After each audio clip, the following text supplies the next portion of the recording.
Late night, Iain Lee on Talk Radio. We have ways of making you talk.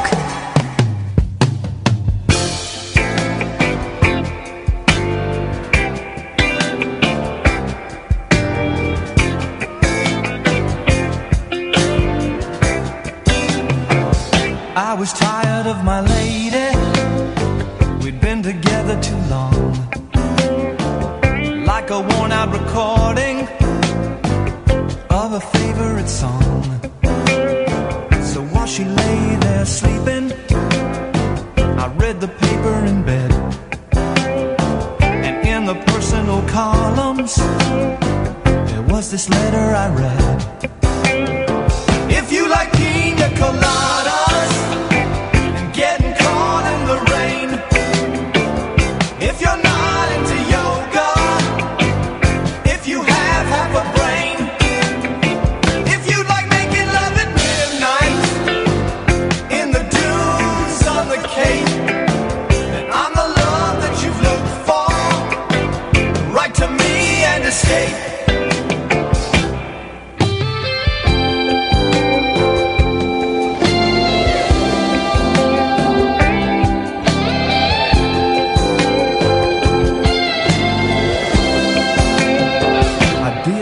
About my lady, I know that sounds kinda mean, but me and my old lady have fallen into the same old routine. So I wrote to the paper, took out a personal ad, and though I'm nobody's poet, I thought it wasn't half bad.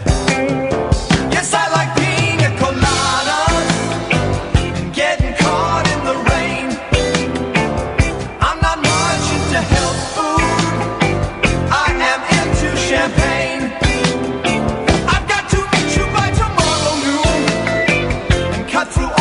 Red tape at a bar called O'Malley's, where we'll plan our escape.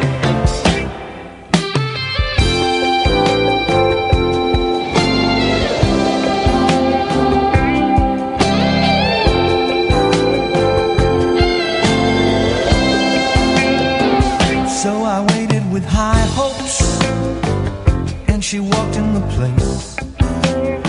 I knew a smile in an instant, I knew the curve of her face. It was my own lovely lady, and she said, oh, it's you.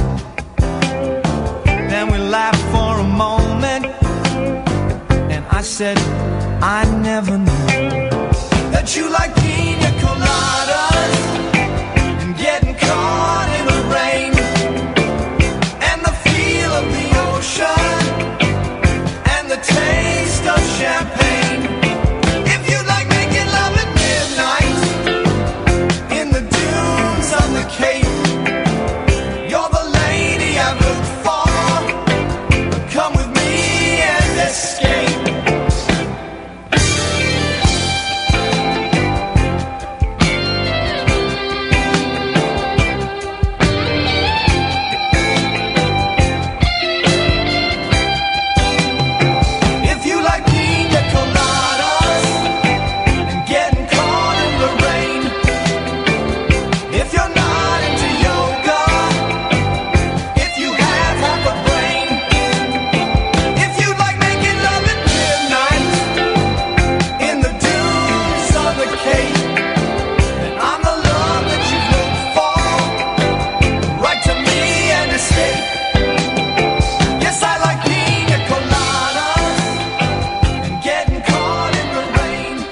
Evening, dear listener. So, here's the thing. Busy show this evening. This is the late night alternative with me, Iain Lee. Catherine Boyle is there. Peace. Sam is through there. Peace and love, Sam. Indeed, peace and love. 0344 499 1000. It's a late night phoning show, unlike any other phoning show, in as much as we don't do the usual radio memes, the typical topics, the Muslims, Brexit, Trump, what's immigration. I'm tempted to talk about Gibraltar though. So forget everything I just said. I'm tempted to talk about Gibraltar, right? Because who gives a stuff about Gibraltar? Sounds like a song, doesn't it? Who gives a stuff about Gibraltar? An ex-boyfriend of mine, Spanish, Javier, was very vexed about it. Well, what I mean, I don't know the history of it, right? So I'm coming to this as a complete numbskull, really. I don't know the history. I'm guessing, I mean, it's physically part of Spain, isn't it? Yes. It's a bit of Spain that juts out? Yes, a little And peninsula. we took it, what, in the 1700s, I'm guessing? It's part of a treaty. Okay. So they gave it to us. Okay, well, let's give it back. I don't see what the problem is. Don't get me started on Las Malvinas. Oh. Let's give Gibraltar back. The thing is, it's about self-determination, and the people there don't want to go back. Well, that's their problem. They should... Well, come loose. What? Yes, that's their problem. What are they doing on Gibraltar, the people that live there? Well, they're being Gibraltarians. So they're not British? Well, they feel more British than Spanish. Well, that's tough. It's physically part of Spain. Well, so's Portugal, if you're going to put it like that. Well... And France are attached. Well, no, now you're just... So, what are you going to do? Now you're just being silly, and you're being facetious, and you're using actual facts. Yeah. I honestly, because I've seen it bubbling away, and there's a big thing because the royals had dinner with the King of Spain, and you know there was some kind of talking going on behind the scenes, and about every 6 or 7 years, the Spaniards get a bit arsey and they do a roadblock on Gibraltar, and I just don't really understand. Just give it back to them. I don't get it. I don't get what the... Okay, how many people live on there that are British? Well, they're not. They're Gibraltarian. Well, then tough. Then tough. Then if they want to fight Spain, let them start an army. Let them... I'm being slightly flippant, dear listener, and I don't get it. I really don't get it. But I just think... Gibraltar, I mean, there's not going to be more than 5,000 people living there, are there? There won't be more than 5,000 people. That's a half-full Wembley Arena. Do we really care about a half-full Wembley Arena? Let's check how many people live there. Look, let's ask. I've got a scientist on the line. Good evening, Alan. Him, sir. How many people live on Gibraltar? Oh, it's about a tenth of the population of Spain. It's 32,217. Okay, so half of Wembley Stadium, then. Half of Wembley Stadium. Wembley Stadium holds about 60,000. Does it? I thought it was 70,000. How many? 70,000 for Wembley Stadium. Well, it's something like that. It's okay. Well, yeah. So it's about half. 32 times 2 is 64. It's about half of Wembley Stadium, right? So it's half of an audience for, I don't know, a Red Hot Chili Peppers concert, right? Really? Do we care about half of an audience for a Red Hot Chili Peppers concert, Alan? Do we? No, because Red Hot Chili Peppers are not really my favourite band. No, I don't think... Here's a great question, right? And I'm putting this to you, dear listener at home. You'll be lying in bed, you'll be driving home in your car, you'll be listening at work, okay? Or on the app. Or on the app, yes, exactly. Thank you, Alan. Are the Red Hot Chili Peppers your favourite band? I can't imagine anyone saying... Oh, you know my favourite band is? Go on, it's the Red Hot Chili Peppers. I can imagine people saying, sort of, my third favourite band are the Red Hot Chili Peppers. Well, what's the top two? Well, I don't know. You'd have to ask those people. But here's the point, Alan. I cannot imagine anybody saying out loud, my favourite band is the Red Hot Chili Peppers. With that annoying... kind of, sort of, horrible funk rock nonsense. I mean, the bridge is a good song, right? It's a great song. All Saints took it over. Well, the All Saints did an even better version of it. I love the All Saints. I will not have a word said against those young ladies. They are lovely. They are Britain's premier talents. Alan, can I give you a top tip? Go on. Do you mind? Sure. Yeah, stop befriending female listeners to the show and sending them mucky messages. That's all I'm going to say. I'm logged off Twitter. Thank you very much indeed. Logging off, I think, is the problem.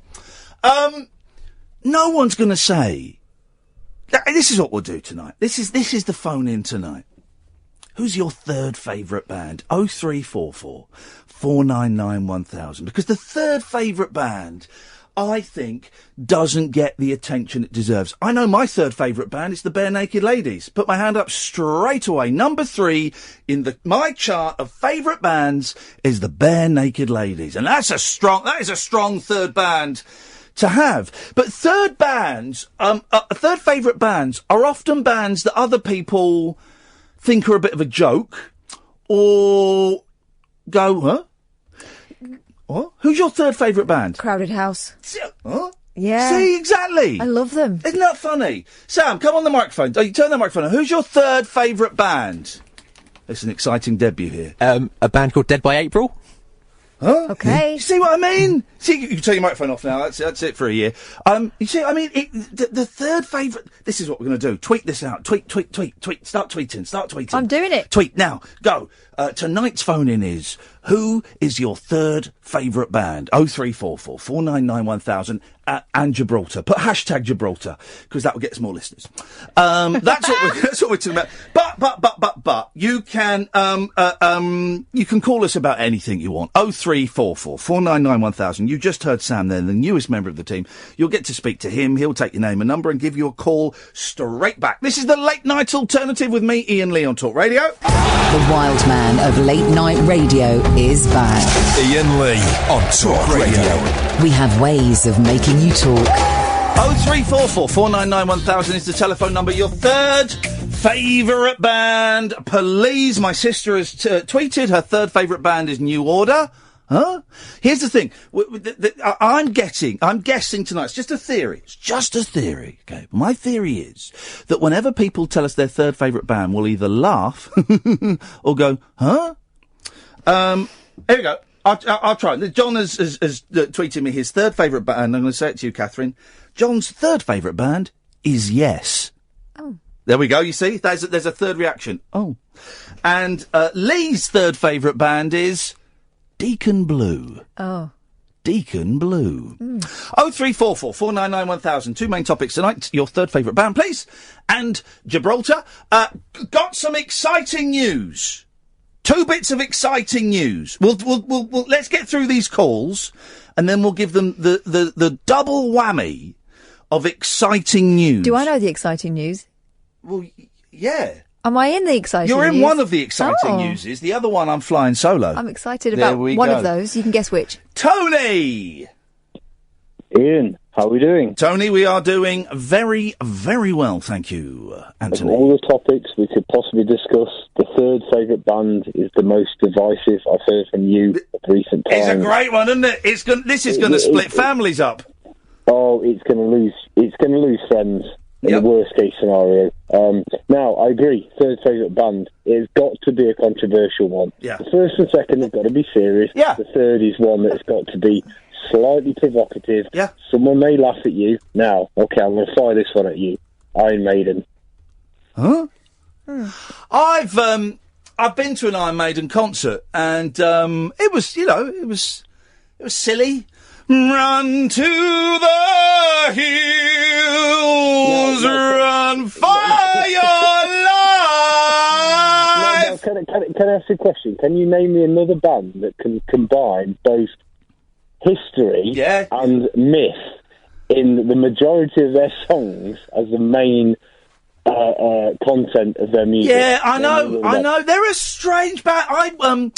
Once I was in the theatre watching a very, very long play. It was so long it had 2 intervals in it. It had the BFG in it. What's the BFG's name? Mark Rylance, is it Mark Rylance? Mark Rylance. Sir Mark. Good accent. Sir Mark Rylance. But I don't know why he talks like that, because he's not from there. He's playing the character of Sir Mark Rylance. Yeah. Anyways, it was in that, and it was a good play, really good play, right? And, but it was very long. And, there was a sound effect of an... You're right, you having a drink there, Tone? I was briefly having a glass of water. Good for you. We heard it go down. It's the juice of life. And in this play, right, there is a sound effect of an aeroplane. And the bloke next to me leant over and said, well, that's a Boeing, blah, blah, blah. And he said the model of the plane. I said, oh, do you recognise it from the sound? I said, yeah, I'm into planes. I thought, oh, right. And I looked again and I went, oh, it was Bruce Dickinson, the lead singer of Iron Maiden, who, of course... owns that big bum. Wait, what? That big airship that looks like a bum. He does. He flies aeroplanes. Yes, it's called. What's the plane called he flies on? They did a documentary called Flight 666. Yeah. The plane. I can't remember. Is it Eddie? Eddie, I think the plane's called. Eddie is the like the big skeleton that they have on stage, isn't it? Yeah. But I mean, can you name me? I mean, Bruce Dickinson is an enigma. The man used to be a professional tennis coach. Did he? He's the leader of probably, arguably, the most the rock band of the 80s with the biggest cult following in history. Yeah.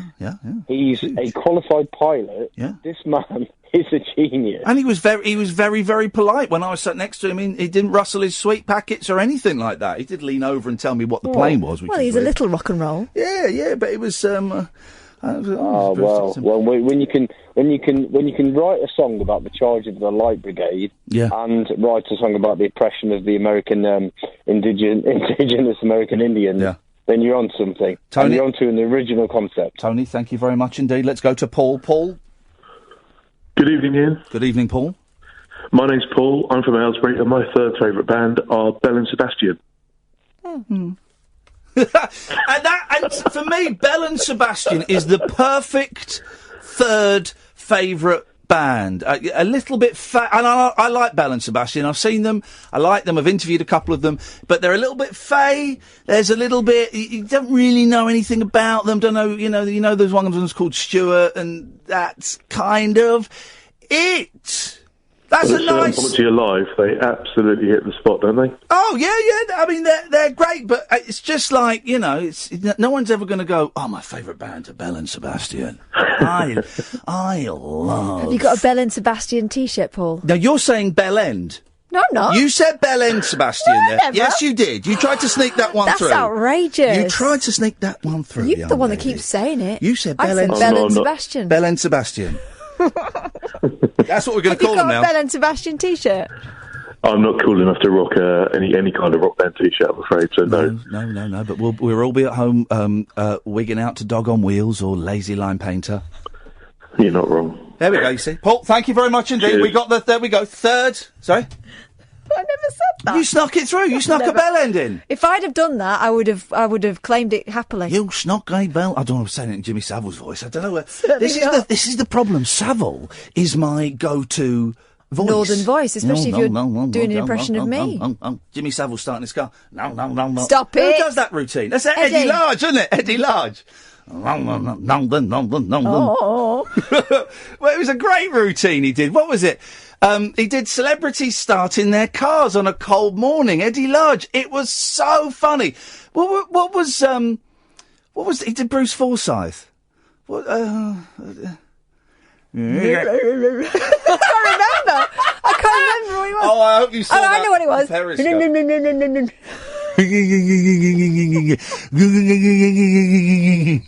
Ridiculous. I think Eddie did it a little bit better than that. That is a great routine, though. Celebrities starting their cars. That was, everyone was wetting themselves with that.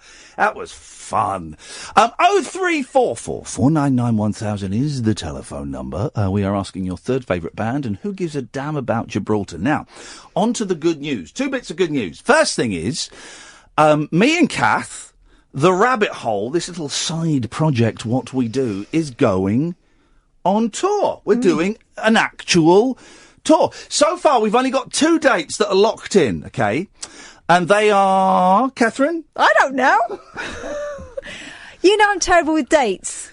Yeah, okay, right. So, well, we got July the 29th in Manchester, yes. Lunchtime show. Well, in Salford. Yeah. In Salford. That's selling out fast. So if you want to get tickets, go to ticketsource.co.uk/Iain-Lee. ticketsource.co.uk/Iain-Lee. It's the 29th of July. Then, on the Sunday, the 17th of December, our only London show this year at King's Place. And if you Google King's Place Rabbit Hole, your tickets. 17th of September, our only London show this year. Then we are doing, on Saturday the 14th of October, we are in... Sorry, am I keeping you up? Bit, yeah. Brighton. Not Bournemouth, as I thought. I was emailing totally the wrong place. But we're in Brighton. At the Brunswick, I think it's called. We'll find out that. And then on the 29th of October, we're in Hull. We're in Hull. Mm-hmm. We're in Hull. And then possibly the 3rd of December, we're in Luton. If you want to find out all of these dates, at Iain Lee. But stay tuned, because at some point over the weekend, early next week, therabbithole.com, I think it is, or therabbitholeshow.com. Anyway, we've got a website. Vague website. A couple of blokes called Darren and Jack have built for us, and it is absolutely stunning. It's a stunning website. When it goes live and we remember it, well, stop yawning. Can't help it. Well, if you're going to yawn, go out and yawn, because it's making me yawn. And yawns are contagious. You know, you can catch a yawn off a cat. And a cat can catch a yawn off you. Really? Yeah. Oh, it's great fun making my cat yawn. Oh, I love it. You got to lock eyes with her, and then you got to do a yawn. And here's the interesting thing: you can't do a fake yawn. She knows. It's got to be a real yawn, and she'll yawn. I think in your face, cat. Have some of that. It's brilliant. I love it. 0344 499 1000. That's the first bit of good news. Second bit of good news, as well as me doing Virgin Radio Sunday mornings from now on, 10 o'clock, this Saturday, it's a one-off, guys. It's a one-off. This Saturday evening, between 9 and 12 on Talk Radio, I'm doing the Sex and Relationship show. Dr. Pam isn't here. And I'm filling in Dr. Pam's slot. It's Professor Perv. Exactly. So, Kath's not coming in. It's me. No one's asked me. Well, so I thought what we could do on Saturday night, 9 till 12. I thought we could do a couple of things. I'm more than happy to talk about sex and relationships, and we can get filthy, right? Because I've listened to Dr. Pam. I've also listened to the competition on the other side, and they talk about butt plugs, clitoris, fisting. Stop it! They do. Their show on Saturday night on the other place, it is. I get embarrassed and have to turn it off. It is filth. Lesbians, dildo, everything. It is incredible. So we can do that. But also I thought on Saturday between 9 and 12, and I'm warning you now, it's going to be call straight to air. I'm going to be too tired to do any prep. I'm not going to come in and read the newspapers like I normally would, like I have done here. I'm not going to do that. I'm just going to flounce in off the street at 5 minutes to 9, coffee in hand. I don't know who's producing me, but they'll be in a state of panic as I walk in and go, good evening. Walk straight into the studio, boom, and just get in just as that light turns red. Saturday night, 9 till 12, it is going to be Triple M, I used to call it in the old days. It's going to be 3 hours of calls straight to air. Anything goes. Now, the thing is, you need, dear listener, to spread the word, okay? These straight-to-air shows only work when people call in, okay, and when lots of people call in. So it's up to you. You know how crap this station is at marketing, right? You've got that, yeah? So the marketing is up to you. If you're in Facebook groups, if you're on Twitter, if you're using a public toilet and you've got a Sharpie nearby, spread the word. This Saturday evening between 9 and 12 on Talk Radio, we're going to do 3 hours of old school, what I used to call back in the day Triple M. I don't really remember why we called it that, but it's basically calls straight to air and absolutely anything goes. Catherine, will you be listening? Saturday night. Because normally I'm like, out on the razzle on a Saturday. Of course I'll be listening. So, there was so little thought. This is how sad my life is. Boss sent me a text saying, are you free Saturday night to fill in for Dr. Pam? Straight away without thinking, yeah, I will. Straight away.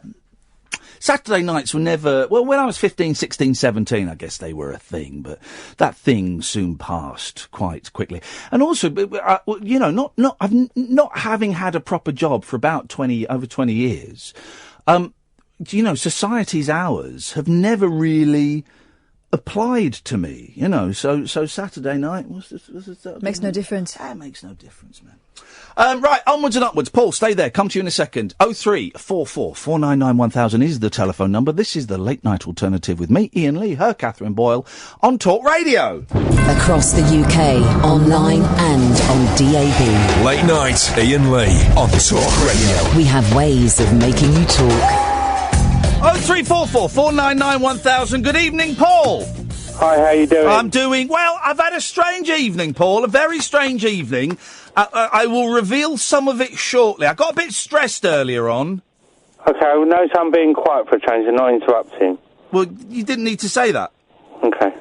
But I got a bit stressed earlier on, trying to book tickets for the cinema. But I'm being slightly reluctant to say exactly what happened, because I've just had an email saying, the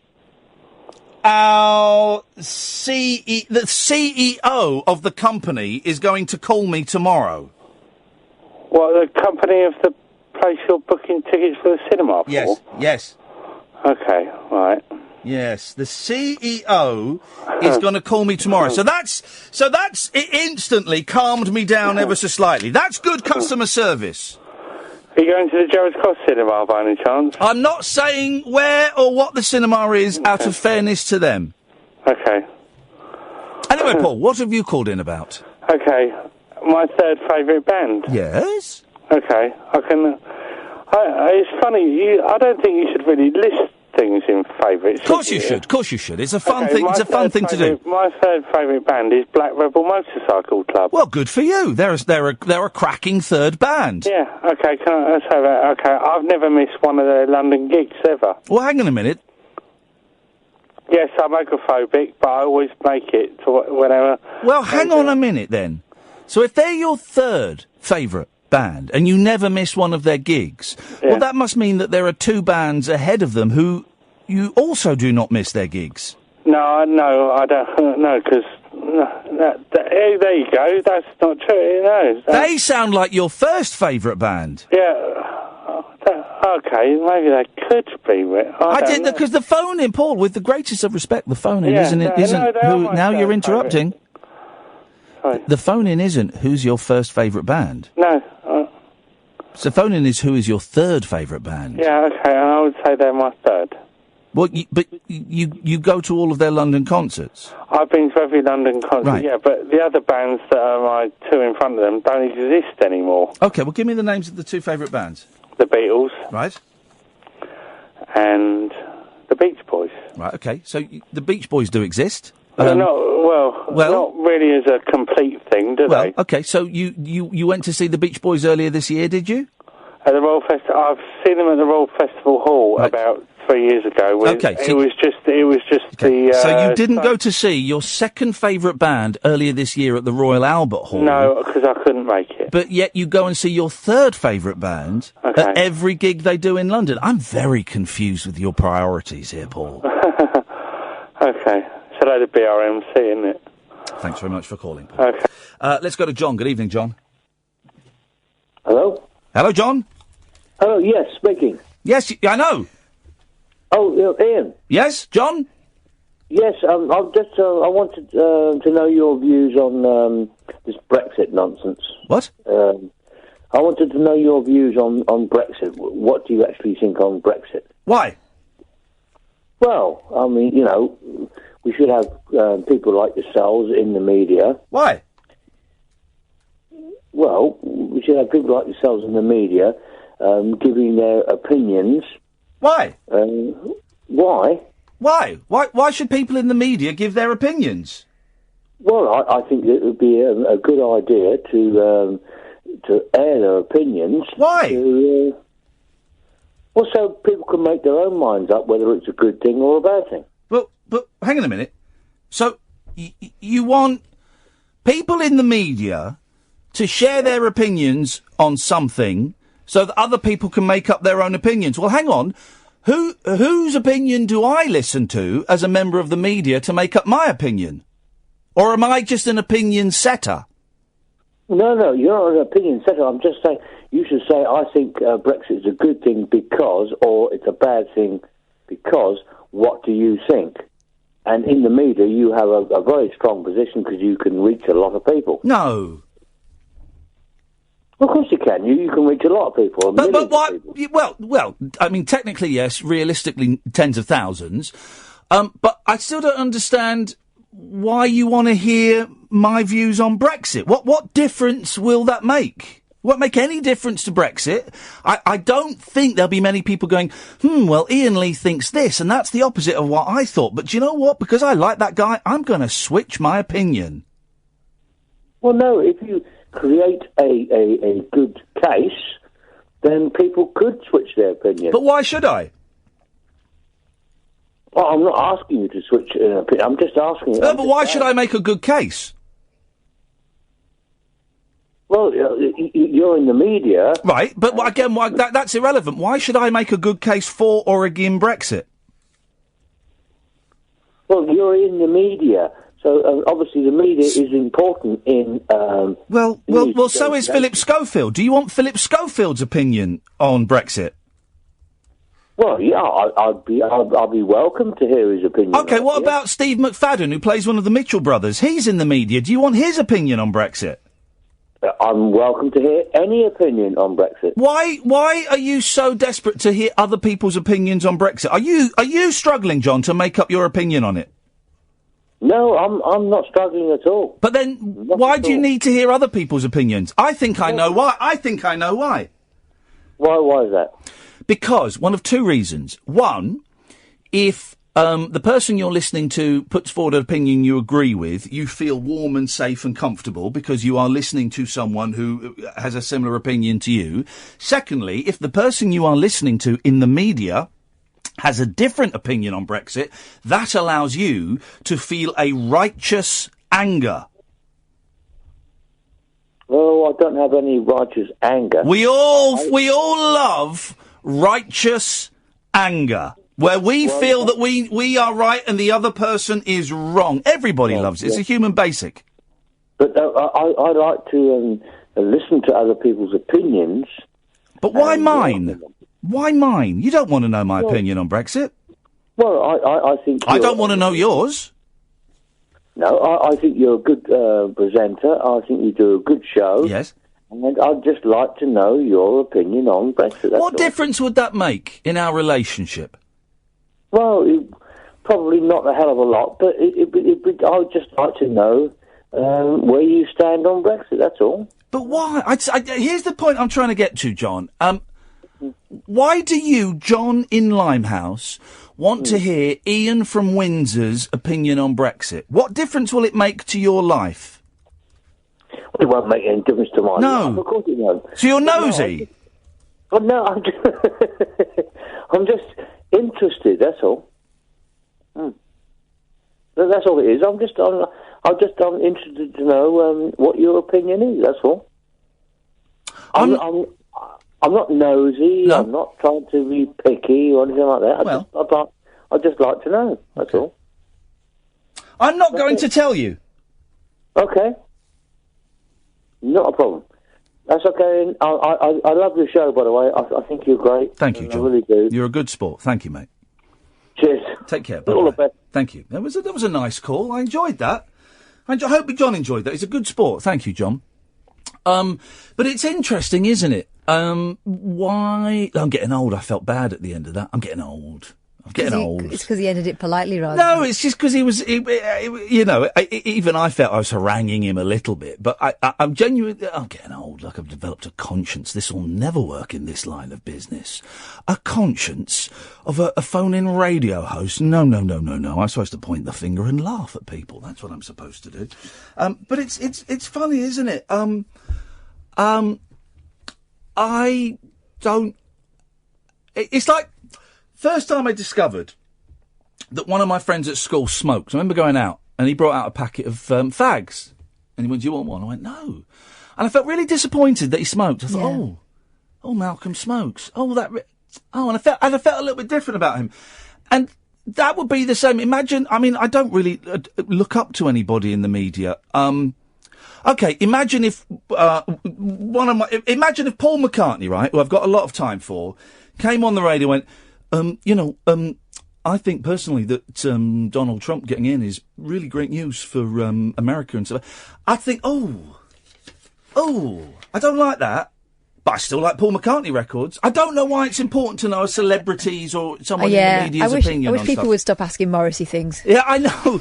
And I think that's part of the problem with people is a lot of people won't make up their own opinions until they've heard people they admire's opinions. Now, it can be a radio presenter, it can be a columnist, it can be, a gobshite on Twitter, it can be someone who does YouTube videos in their mum's spare room with a map stuck on the wall. It can be any number of people, but a lot of people won't quite know where to sit on some issues until they have heard the person they look up to tell you what they think and what you should probably think. And, I don't know. Thank you for that, John.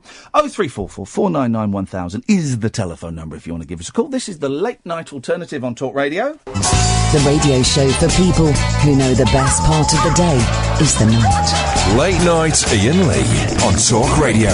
We have ways of making you talk. Stay there, Galen. I am going to say what happened before the show, but I am going to couch this story, and I'm not going to name the chain, although if you follow me on Twitter, you'll know. But I am going to start the story by saying that just before the show, I had a really, really good response from them on Twitter. And I've had a couple of really, really apologetic emails from the company involved. And tomorrow morning, the CEO is going to phone me up. So that is a result. I always feel slightly... Is it just because I'm on the... I did play that I'm going to be on the radio soon card. And I do wonder... if a normal person, and I use that phrase decidedly, I will explain why in a minute, if a normal person would get the same response. I suspect not. And I'll be honest now, I feel a little bit silly about what happened, but I was upset. You saw me, I was upset. Okay, so if it had happened to me... Yeah. Would you think I was silly for complaining about it? Let's say what stop happened. It then. Right, so I've got the boys tomorrow, and we're going to go and see my mum. And those of you who listen will know that my mum is poorly and is in a wheelchair. Galen, I will come to you in a minute, I promise. I just saw that a cinema was showing the new Spider-Man film. And I thought, I'll take the boys. But do you know what? Mum will probably enjoy a bit of mindless Marvel action. And she doesn't get out very often. Change of scene? Yeah, exactly. So I thought, OK, well, let me see. So I looked online, and this cinema's got 2 screens, OK? It's not a big multiplex, one of these nice kind of boutique cinemas, and I like that. I like paying a little bit more to get a bit of an experience, I'm a big fan of that. And there's loads of these sort of small independent cinemas or smaller chains, The Odeons and the Views and all of that, they're great as well, But you like the ones with, the coffee shops? Yeah, I do. I'm a sucker for that. I don't mind paying a bit more. But this cinema's got 2 screens. Only one of the screens has got space for wheelchairs, and it's only got space for 2 wheelchairs. Okay, so you're so what it is, it's just basically a chair is removed and you put the wheelchair in. And as luck would have it, the screen that was showing Spider-Man was in the screen that had the wheelchair thing. So you can't book it online. I found out you could, but it's not made particularly clear. So that's not great. But you can book it online. But so I phoned up. And I said, I'd like to book 4 tickets, please, for Spider-Man and tomorrow afternoon, this cinema. One of them, so it's 2 children, 2 adults. One of the adults is in a wheelchair. And the guy said, OK, we'll just have a look. Right, OK. We can put the wheelchair in the one of the spaces. Those are free. But the sofa next to the wheelchair is taken up.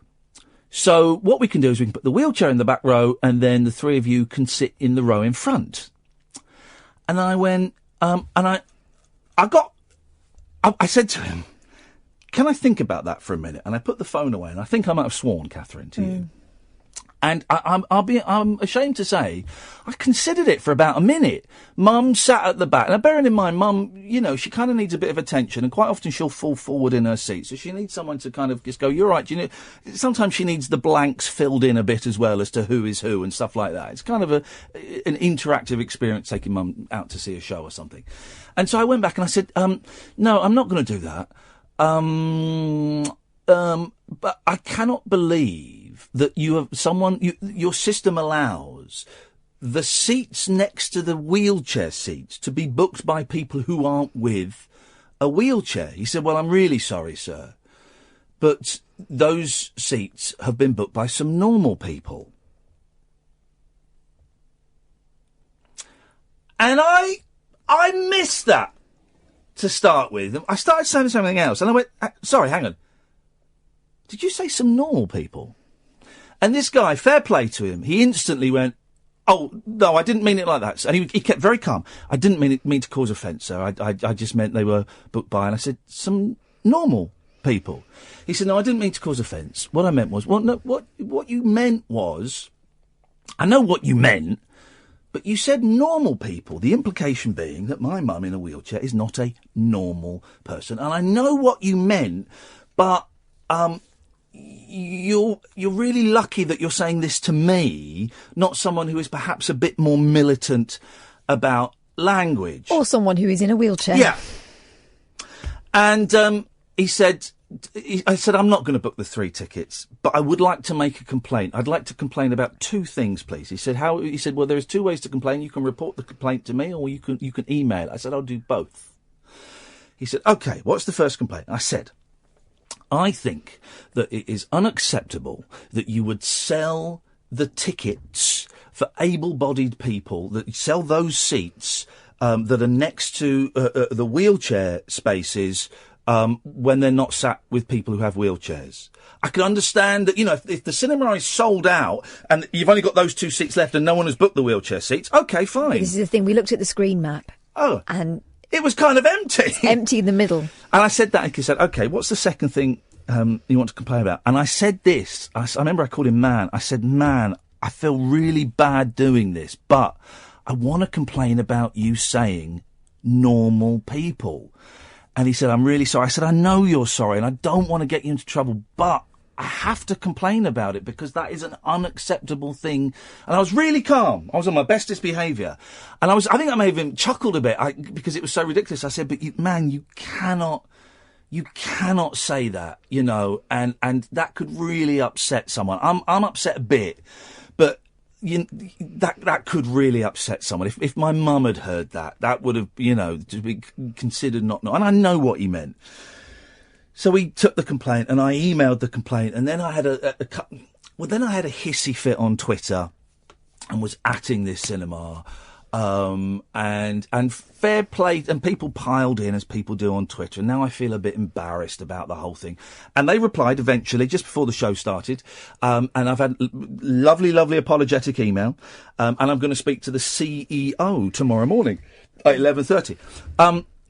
But now I feel a bit silly. OK, well, you shouldn't. No, you're right. Because it might mean, hopefully it will mean, it doesn't ever happen to anyone again, yep. Right? They changed the policy, which is a stupid policy, and yep. it needs flagging up. And, you know, sometimes these things aren't apparent to people if they're not the person who is pushing someone around in a wheelchair or accompanying someone in a wheelchair. You know, say you're going out with your wife and she's in a wheelchair. What, you're supposed to sit behind? You're not supposed to sit together. It's ridiculous. So they need to know this stuff. And you know what? You could have been talking about your kid in a wheelchair. Yeah. You know, there are people who are growing up disabled and they are normal and they need to feel like everyone else sees them that way. So take yourself out of this, because I know you don't like being in the middle of a story. But if it happened to your mate, you would say fair play, and it should be flagged up. And we did look at the seating plan on the cinema, and it is literally those 2 seats, a sofa. That sofa is next to the wheelchairs, and there's hardly any other taken up. And you did say, well, you could always go along and ask that couple, you know, book the seats next to it and ask that couple to move. And yeah, you could do, but that shouldn't be my responsibility. That's what I said there might be a chance that they don't want to for whatever reason. But then there was another weird kink. I couldn't have had, because there'll be 3 able-bodied people, and it's 2 sofas next to the wheelchair. And I tried to book 3 people sitting on 2 sofas. Yes, you put the boys on a sofa together and you'd sit. And the computer said, you can't do that. You can't book half a sofa. So this is another thing I'll say to the CEO tomorrow. I say, you can't. You can highlight them. Yeah, you should have single seats next to it, or basically your whole system's screwed. Because even if I wanted the 4 of us to sit in a row, because we just couldn't do it. But you know what? If I had a business, if that was my business, I would want to know. Yes. Because I'm sure it's not been done out of anything other than not being fully aware of the practicalities. Can I just say, I've got a feeling tomorrow night we're going to name the company and say good things about them. Yeah. Because I've just had another email from this guy where I've just said, look, you've been really generous with the emails, and I've calmed down and I feel a little bit silly, but I do feel I have to get these points across. And he's replied, you're not being silly. We stand by your points. You should stand by your points, and we're appreciative that you're willing to talk to us. So in terms of mopping up, and this is the great scheme of things, it's not a bloke being dragged off a plane and having his face smashed in, but in terms of their willingness to engage, 10 out of 10 so far. 10. So I've got a feeling tomorrow night I'm going to come on and say, do you know what, this company, and I know I've mentioned it on Twitter, but a significant number of our listeners don't follow me on Twitter. I've got a feeling we will come on tomorrow and say, well done, guys. You've played an absolute. Choose discomfort over resentment. There we go. Let's go to Gay. Oh, it's Galen. Hello. How are you? Eventually. Eventually, I'm all right, Galen. How are you? Systematically. Well, I'm all right as well. You know.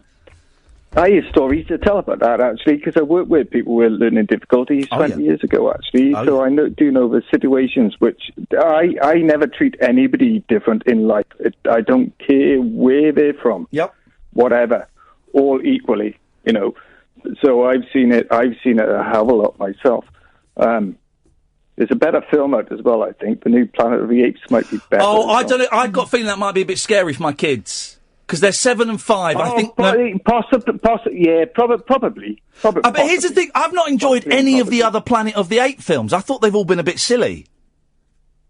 Well, in some ways, I think the new one is to do with the one which Dudar did. Sorry? What's his name? Charlton Heston. 6'3". Yeah. Did I get that right? Yeah. Yes. Yeah. Yeah. Yeah, Charlton Heston. Okay. Yes. I think it's the sort of I don't know. But and there is a friend of mine who's a lot older than me. Yes. I'm a few years older than you, actually. Yes. But I feel like I'm aging in this phone call. What's that? Hello. So, what did you call in for tonight, Galen? Well, just musicality. Who is your third? Who is your third favourite band? Oh, I couldn't say that. I couldn't say that. What do you mean you couldn't say that? Who is your Who is your Galen? Who is your favourite band? No, I couldn't say. Oh, come on, mate. Come on, you're flip-flopping around. No, you're like a fish on the deck of a boat, just flapping everywhere. Come on, grow a backbone. Who's your favourite band? But I love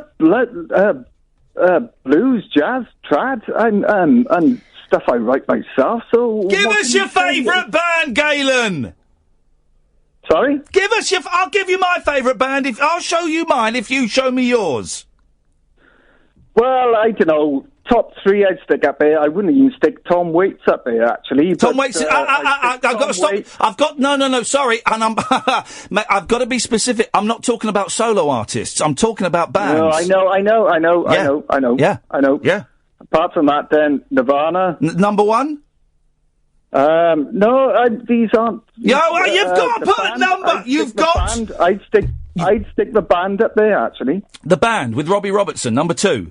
Yeah. So number 1, Nirvana. We're doing it. Number 1 is Nirvana. Number 2 is Robbie Robertson and the band. Who's your third favourite band? Not necessarily. I don't know. I don't know. As far as favourite singers go. No, I don't want to know your favourite singer. I don't want to. Kath, you talk to him. I can't talk to him. You talk to him. Galen. Yep. Who's your favourite band? I know. I'm off the board, and I am terrible. Go on. Tell us your favourite band. You know. Well, no, but I can't. I just can't stick them down. I just can't. If you had to choose a band to be in. That's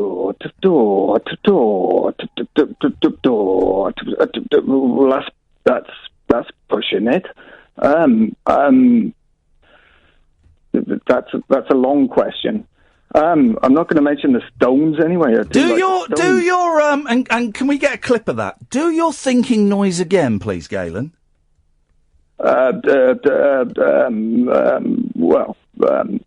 whatever. Okay, Whatever. thank you very much. Galen there auditioning for 4 weddings and a funeral. Well, I was just wondering if you'd like to go out on a David Cassidy with me. That's 4 weddings and a funeral, isn't it? Isn't it? Sounds like it.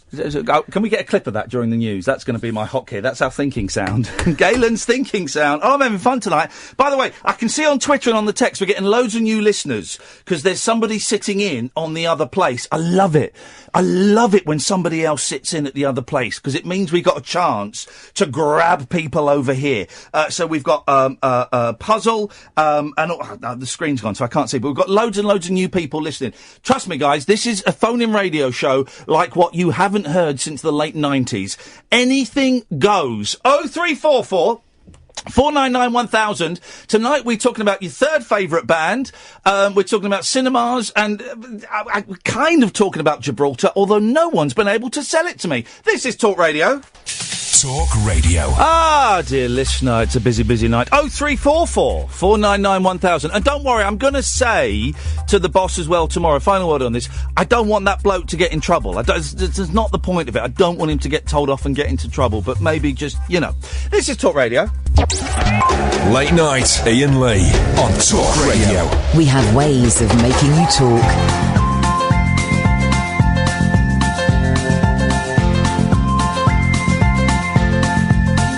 There's a voice that keeps on calling me.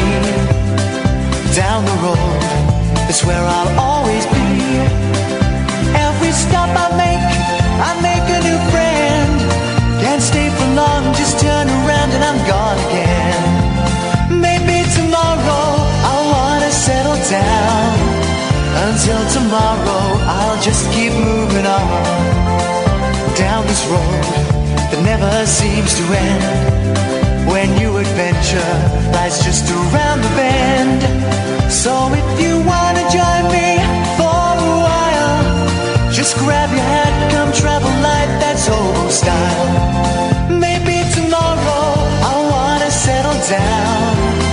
Until tomorrow, the whole world is my home. So if you wanna join me for a while, just grab your hat, come travel light, that's old style.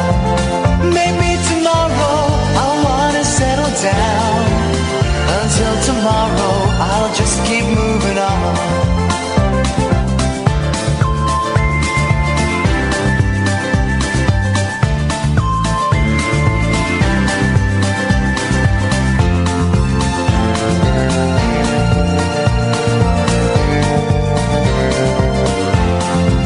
Maybe tomorrow I'll wanna settle down. Until tomorrow I'll just keep moving on.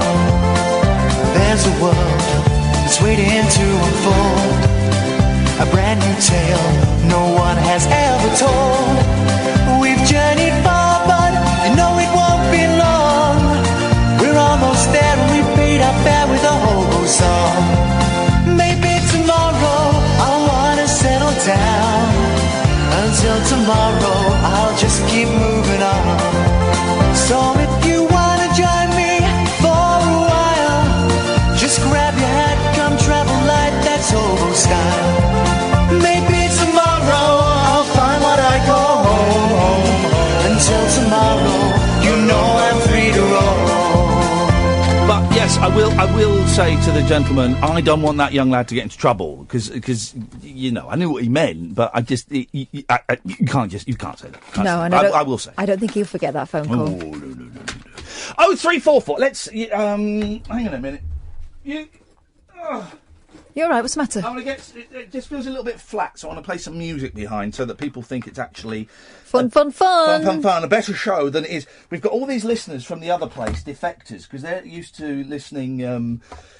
Colonel Dodge Pop McDougal. All right, well, they've come to the right place, for that kind of stuff. Steady on, mate. Let's get some appropriate music. Here we go. Let's play. Woke up quick. No.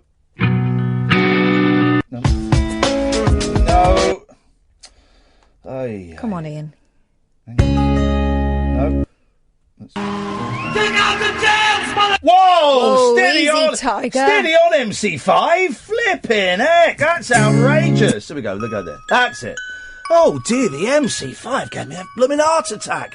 They were going to say, kick out the jams, mother flumpers. That's what they were going to say. Very busy show this evening, dear listener. This is the late night alternative with me, Iain Lee. What's your name? Catherine. Well done. Sam is through there. He's the young gentleman answering the telephones. It works like this. We sit here and we talk about stuff. We'll go through the papers in a bit. We'll see what's happening in the world. We'll also tell you what's been going on in our lives.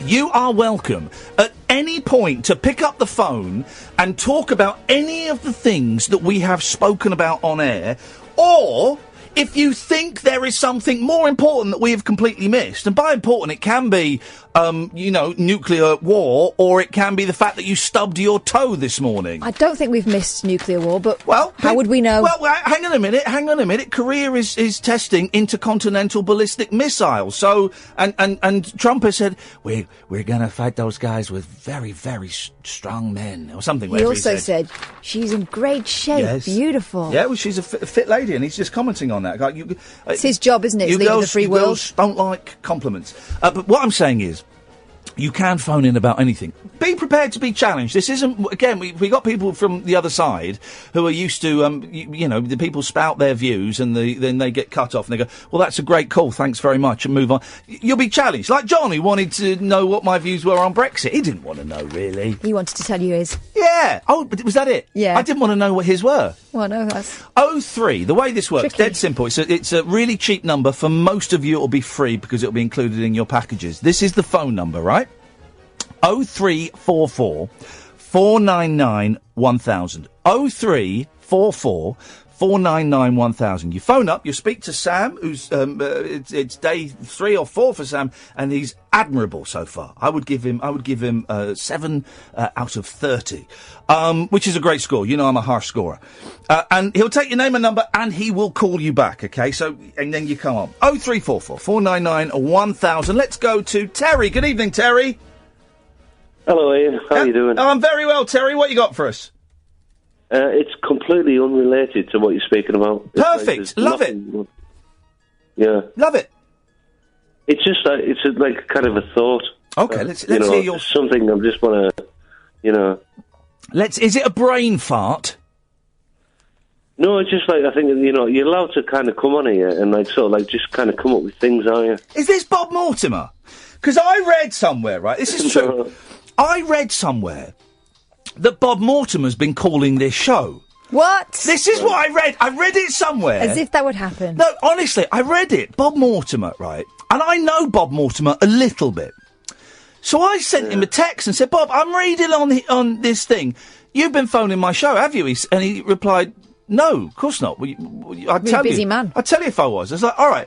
But now I'm wondering if he's now phoning up as Terry. Terry. He would, wouldn't he? Terry? He likes the name Terry. Yeah.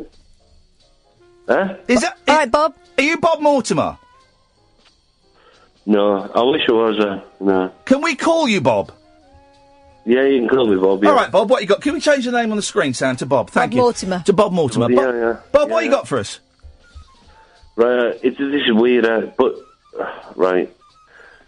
Remember years ago when you used to get those, like, kind of things on the TV, like about like police chases and stuff like that? Oh yeah, lights, camera, police, and stuff like that. Stop. Yeah, stuff like that. Police stop or something like that. Yeah. They still show it. Yeah. But I was watching one today, and it was from like 1991. Yeah. Yeah. Classic. And I was looking at it, and like all the cars are like square. Do you know what I mean? I do know exactly what you mean. Yeah. And but now all the cars are like kind of rounded. Yeah, like bubbly, like jelly moulds. Yeah. You're right. He's right. He's absolutely spot on. If you see footage from the 90s as well, it's very smoky. And also, it's quite 80s. Yeah, the 90s look like the 80s. We thought we'd moved on. Yeah, that's exactly what I was going to say. I was going to say the 90s look like the 80s did in the 90s. Are you sure, by the way, this is a great title for tonight's podcast, The 90s Look Like the 80s. Are you sure it was from the 90s? Yeah, because obviously you get the timestamp on the video, don't you? Oh, yeah, well done. All right, detective. All right, Kojak. Yeah, the 90s look like the 80s, and people's hair and fashion, it looks incredible. Because I don't know how old you are, Bob, right? But when I think of, like, 1994, my first thought is, oh, that wasn't that long ago. And then I do the maths, and it's 23 years ago. Yeah. It's a quarter of a century. Yeah. But when you see that footage, you don't realise the difference until you see it and you go, that looks like what the 80s looked like when I was in the 90s. And the 80s look quite like the 70s. Yeah. It's a mixed up, muddled up, shook up world that got my Lola, Bob. But that was my contribution anyhow. Thank you very much indeed. I appreciate it. And that is it. You can call in about absolutely anything you want. I enjoyed that. Good call, Bob. Thank you, mate. Let's go to Andrew. Good evening, Andrew. Hi, Ian. How are you doing? I'm doing very well, thank you, Andrew. I'm glad to hear it. We were kind of interacting a little bit on Twitter this evening, and oh, this is Andrew. Yeah, I was sort of saying that. I know we first sort of got in touch when you told the first story about your mum and offered to try and help out and stuff. Yeah, that all got sorted. Perhaps I didn't. That all got sorted in the end. Yeah, I'm really glad to hear it. Although maybe things aren't as great as they could be, given your story this evening. But, yeah, it was a real disappointment, and I am aware. I think more than the average person, because of my dealings that I've had to do with Mum and in terms of taking her places and getting her into places and stuff. I am kind of aware just how difficult it can be for people with different kinds of disabilities and different kinds of abilities. How difficult it can be for them to enjoy things that perhaps able-bodied people take for granted, like going to the pictures. You can't just do something; you have to plan it all out. And then I had an email from a message from Dredge, and Dredge said, "Can people in wheelchairs go on the underground?" I suppose they can't, and they can't. There's a handful of stations that have got lifts. There's literally it was about 6 last time I checked. It's probably more now that have got lifts. Okay, but most of them haven't got lifts, so you can't get down those escalators, and also they can't mind the gap. If there is a gap between the train and the platform, then a wheelchair cannot go over. Just think, when did you ever see a wheelchair on the underground?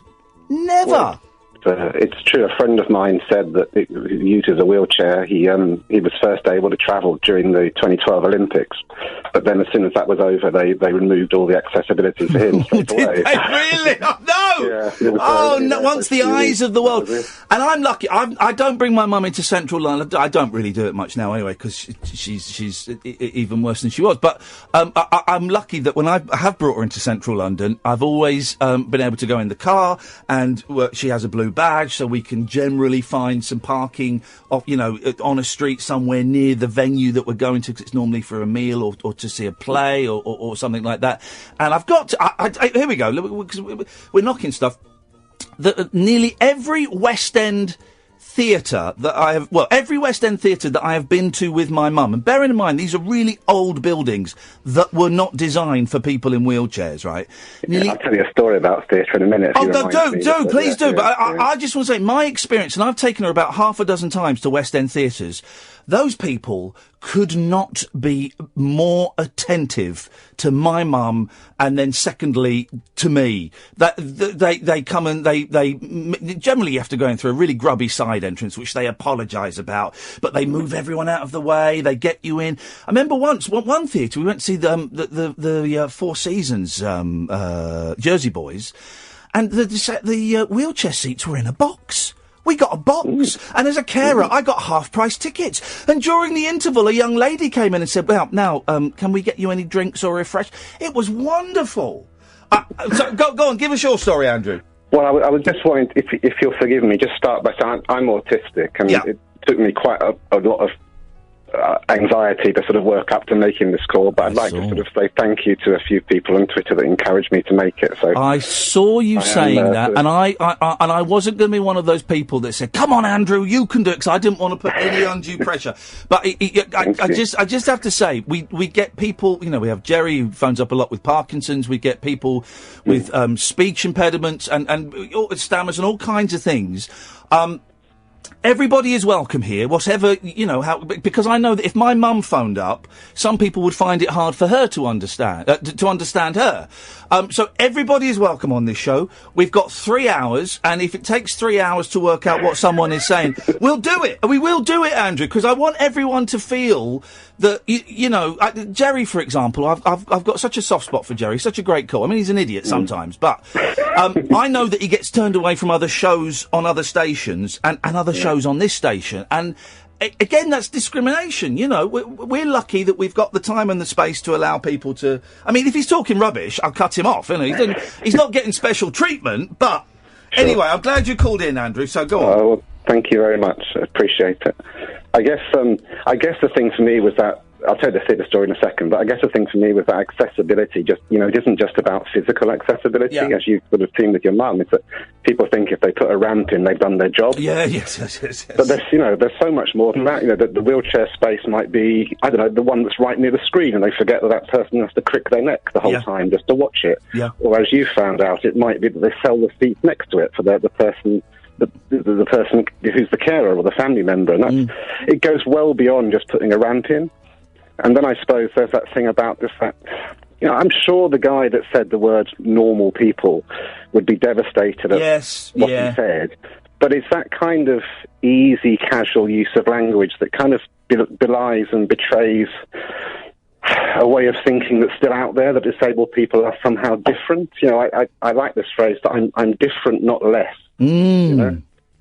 And I did feel sorry for the lad, and I'm gonna, I've learned that the cinema chain outsource the box office to an external company, and I'm going to make a point of saying, look, and Kath was there with me, and I laughed when he said it. I laughed, and I didn't get angry, and I didn't.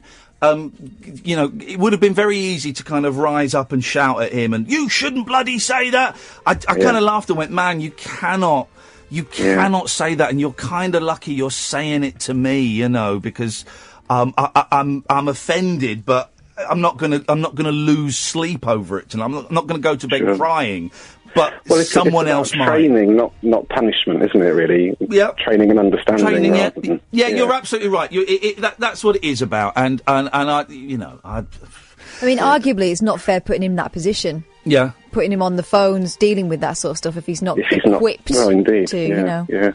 But I'll tell you the theatre story. Go on. I sort of, I'm self-employed, but I earn my living from giving disability training, not just in autism, but sort of general stuff, which is why I offered to help you with your mum and that sort of thing. Thank you very much, contacts in that area, which is still there, might help if in the future. Thank you, things that's useful. But I remember years and years ago, working with a learning disabled man who had no physical impairments at all. There was no sort of physical access issues for him, but he still needed someone to go with him. And it was to a theatre. And the law has always been very clear on physical accessibility. They have to provide a ramp, they have to provide this, that and the other. But it's always been a bit woolly when it comes to learning disability and things like that, where it's just someone, maybe it's an intellectual impairment, that sort of thing. Yeah. And so I used to sort of wing it and pretend I knew the law and pretend, hope the guy on the other end of the phone didn't really know it. And I'd say, well, so of course this guy will be coming. He'll be bringing a support worker. And of course that support worker will get him for free, won't they? Yeah. And the theatre guy said, well, actually, I'm sorry, sir. We don't offer free tickets. So I sort of pretended that the law said different and tried to wing it a bit. And this went on for about 20 minutes. Sorry, sir, we just don't give free tickets. So I'll have a word with the manager. After 20 minutes of this back and forth, he went back and came back and said, well, I've had a word with the manager and we don't give free tickets. So what we will do is we'll sell you 2 tickets at half price. Just me or...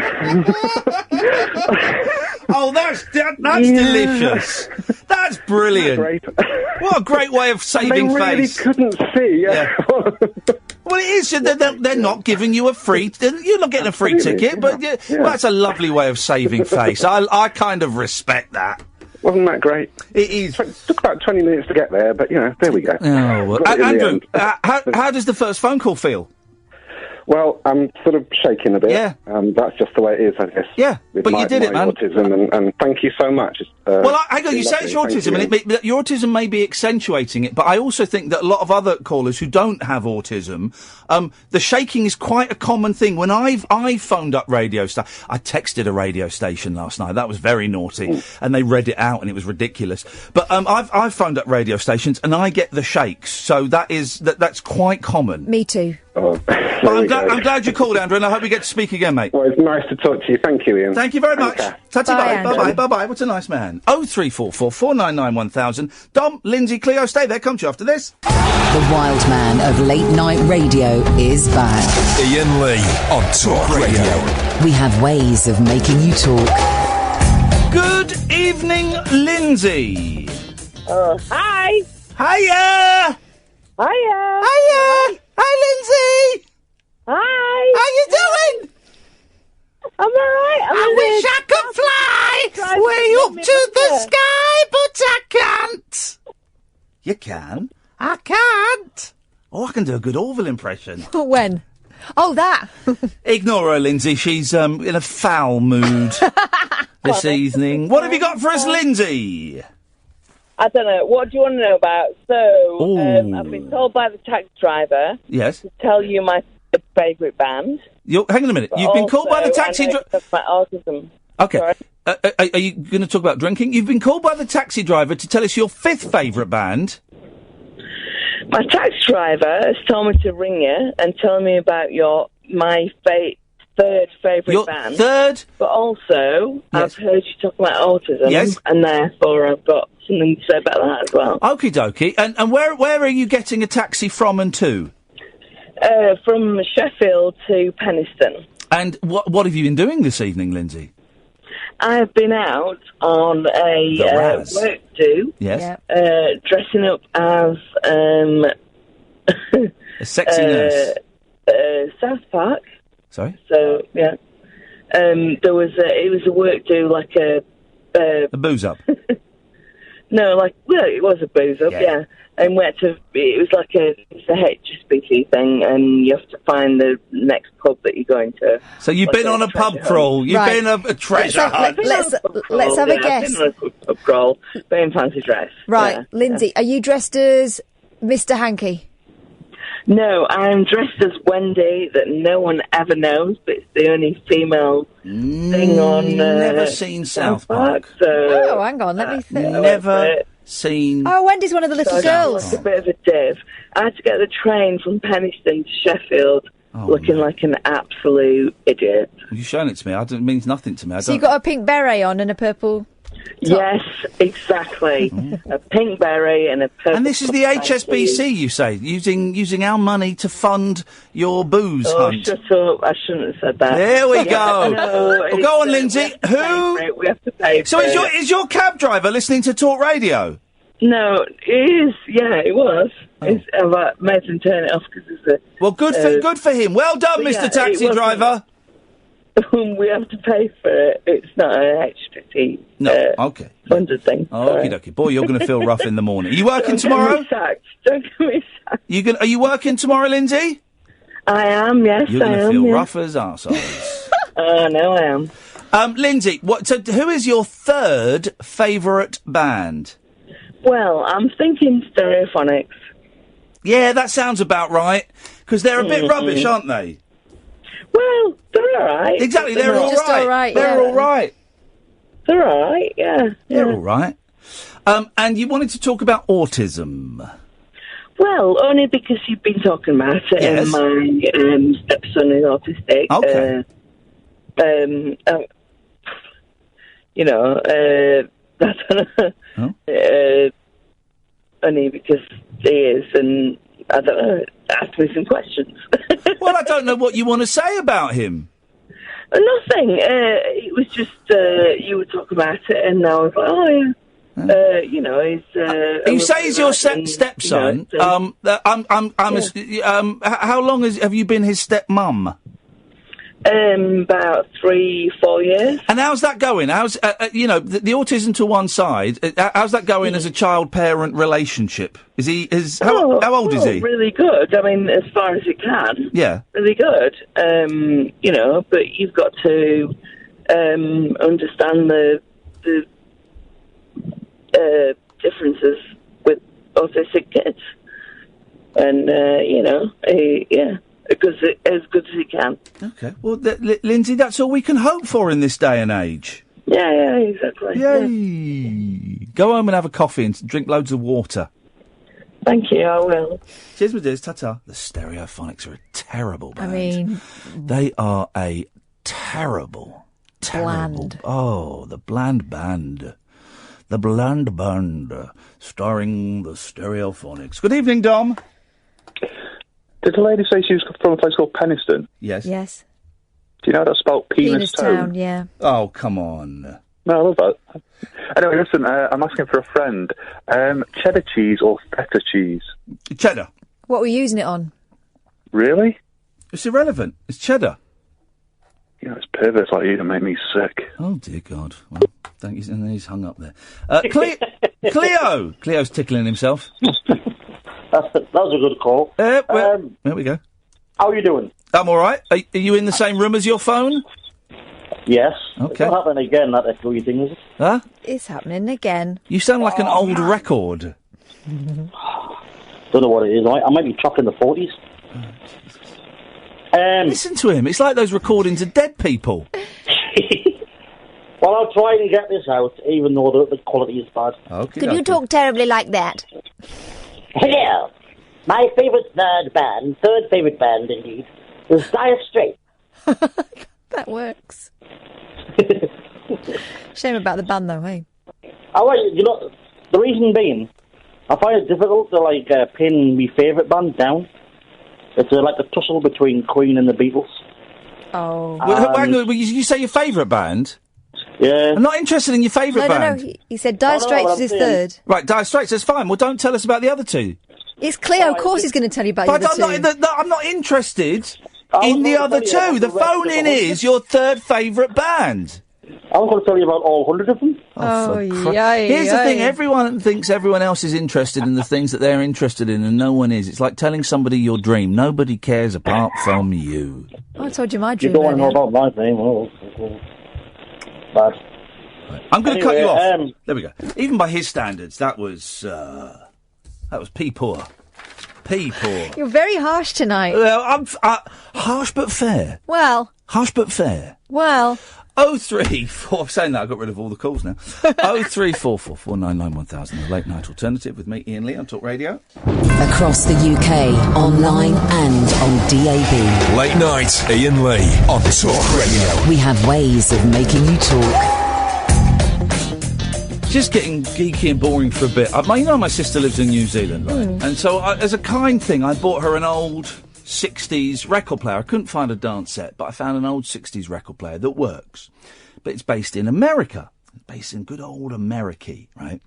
So, I ordered it, and with the postage and all of that, it's not that... It's a few quid, right? It's a few quid. It's a nice gift, okay? But it's not extortionate.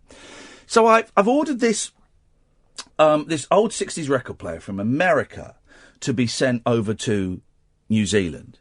And fair play to the gentleman selling it to me. He said, just to let you know, this is 110 volts. Will that be a problem? Oh. I don't want to send it and you be disappointed. Well, first of all... Top bloke. Top geezer. That is top class online selling. Right? So I've replied, I just assumed that a travel adapter would work. America to New Zealand travel adapter. He's replied, I'm not sure that will. I've replied, oh. ... Why is life so complicated? I just want to send my sister an old record player as a present, and it's a beautiful, beautiful machine, but now I'm worried it's going to burn down her house and kill everybody in that building. Here's what we need. We need an electrician. We need either a New Zealand electrician who grew up in the States, or an American electrician who grew up in New Zealand. Or one of those clever people online who do up old record players, because they would know. No, they won't. They won't know though, because it's not even British voltage going to New Zealand. It's American. Volts is watts and watts is volts. Pablo's on the line. Good evening, Pablo. Yeah, Pip, how do? I'm taking no prisoners tonight, Pablo. So you better come in with your good stuff straight away. Well, third favourite band, relatively obscure, but it's a band formerly known as Andrew Jackson Jihad, but now known as AJJ. The Andrew Jackson Jihad. I like that. It's a good name for a band. Yeah, well, they've got lots of stuff out there. Most of it's not up for public airplay. Okay. But they recently limited it down to AJJ just so they didn't, Be a bit more politically correct. Political correctness. Well, is called, of course, the Andrew Jackson Jihad to change their name to AJJ. Yeah, but the good song. It's under around about exactly 2 minutes that you would like, I think. Okay. Well, I should hope they've got more than one good song, otherwise they would be they've your got plenty. 8th favourite band. Well, that's it. I was having a quick listen earlier on just to double check, and pretty much 95% of them have swears in them. So I found one specifically that doesn't. Okay. So, yeah. And it's now that I'm at the top of my game. If you were interested. Now what? Now that I'm at the top of my game. That's the name of the song he wants you to listen to. Oh, I'm not going to listen to it. Well, it's up to you if you do or you don't. I did tell you, you've got. I'm taking no prisoners tonight, and you've got to be at the top of your game. Well, there you go. It's on. Just cut him off. No prisoners tonight. No prisoners. I've got loads to talk about tonight. If you want to call in, you're welcome to. Just come on, guys. I'm at the. Come on, guys. Come on. Oh, well, let's do this because I feel we ought to. Right. We've mentioned it already. Now, where is it? Hang on a minute. That's the wrong paper, isn't it? Oh. Let's try the star.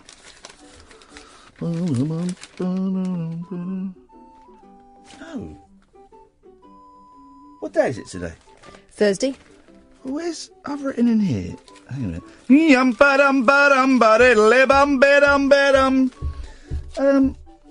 Oh, here we go, yeah. King is off his rocker. Gibraltar talks fury.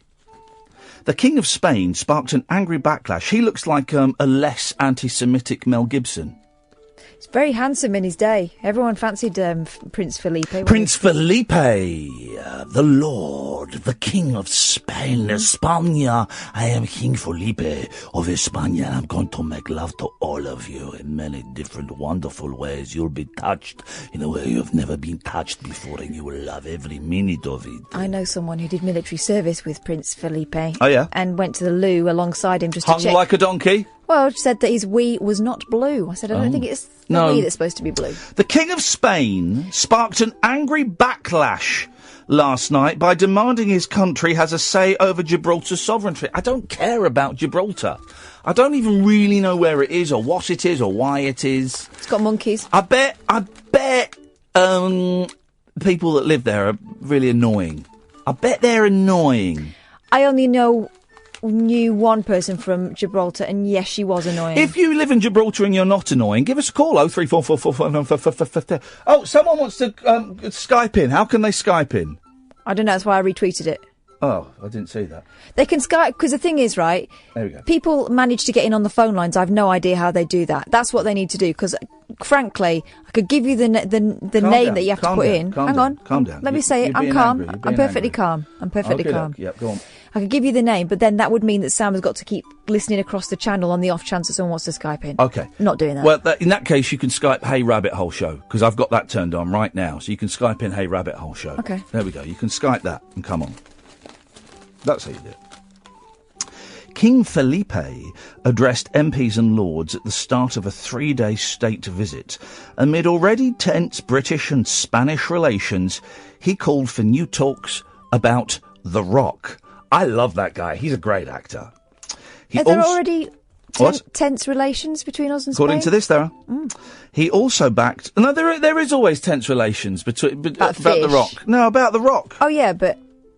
No, there is tense British-Spanish relations because somebody said something. Well, didn't Boris Johnson say something about Spain, quite inflammatory, recently? I'm sure he did. He also backed a Brexit veto for his country. The EU has called for I just give him Spain. You know what we should do? Just give him Gibraltar. Give him Las Malvinas. Give it back. Oh, you can have it. You can have it. Oh, get in there. Get in there. We're shutting down. Pull down the shutters. You can have it. Isle of Wight. Oh, you can have that. Alan. Good evening. Good evening, Alan. How are you, Lee? I feel a little bit gaseous today. Why is that, mate? Oh, we had a massive meal before the show, but ruining both of our diets. No, not ruining. Oh, dear. You can have a cheat day. It's my cheat day. Yeah, good stuff. Good stuff. Yes. Good stuff. Anyway, how's the scooter going, Ian?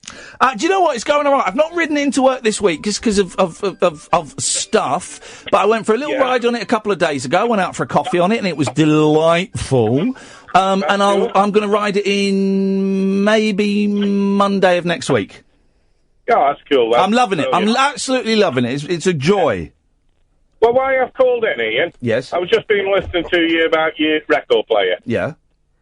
Right, and on a record player, actually, you've got a dual voltage, even on a 60s record player. Really? So it can so it can be changed from 240 to 110. Well, hang on a minute. How do you do this? Well, on the back of the record player, there should be a dual voltage switch. What? Where you just No, there's not. What are you talking about? Well, there should be. There's not.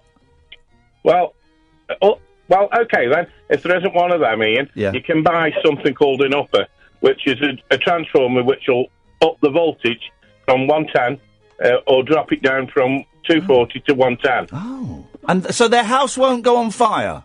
No. An upper, you say? Yeah, well, it's an upper or a downer. Whichever the transformer is, you want it down to 110, so you back a 240. No, I want it to go. I think I want it to go up to 220 from 110. But, yeah, well, what you do then, you get the transformer, which is an upper then, which will operate the voltage to it and drop it to 110. That's how it does it. All right, Alan, I'm going to hold you. Thank you for that. I'm going to hold you to that, Alan. If that is incorrect data, then I'm going to come round to your house and I'm going to do unspeakable things, push unspeakable things through your letterbox.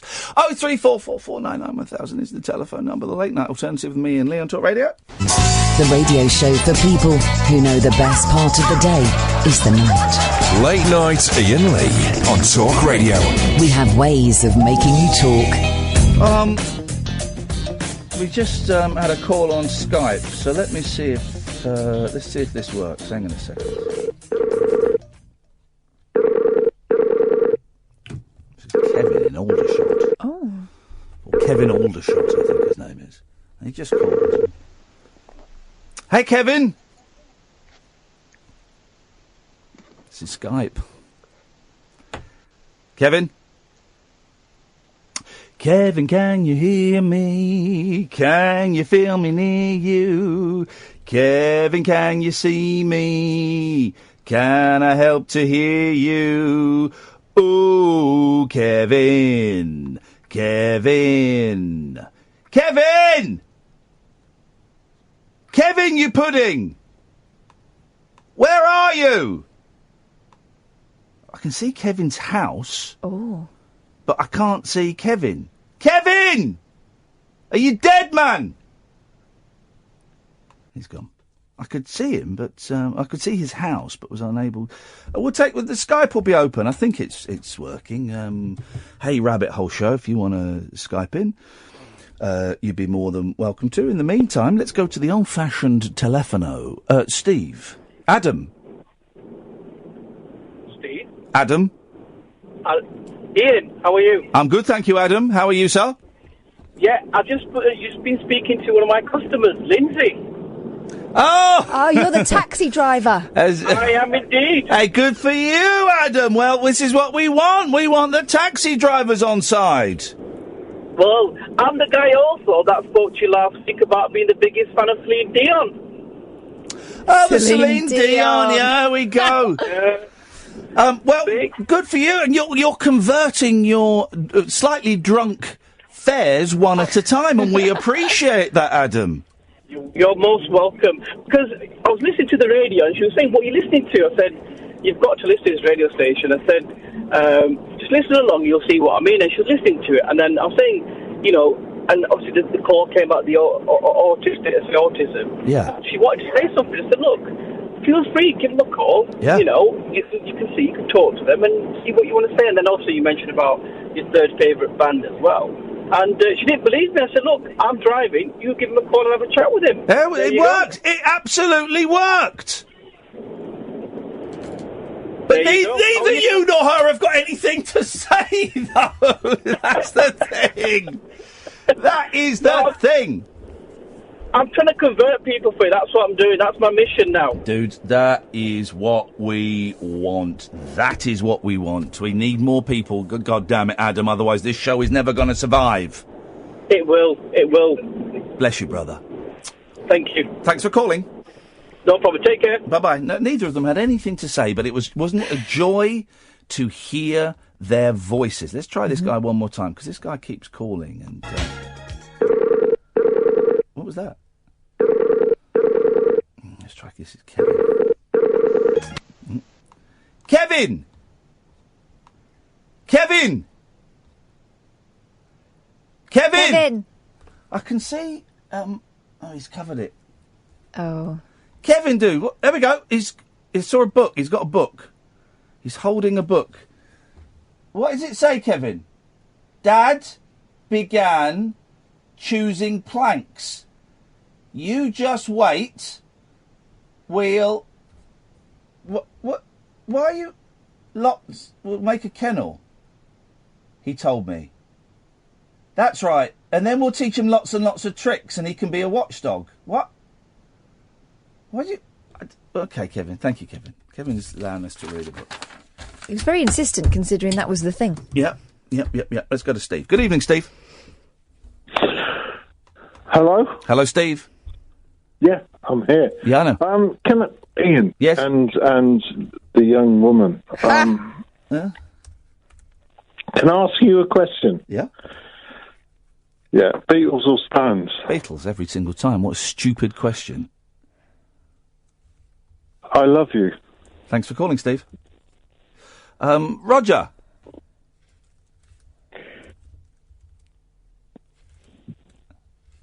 Strange vibe tonight. When I came in to see James and Ash at 9:30, I said there's a strange vibe going on in this studio.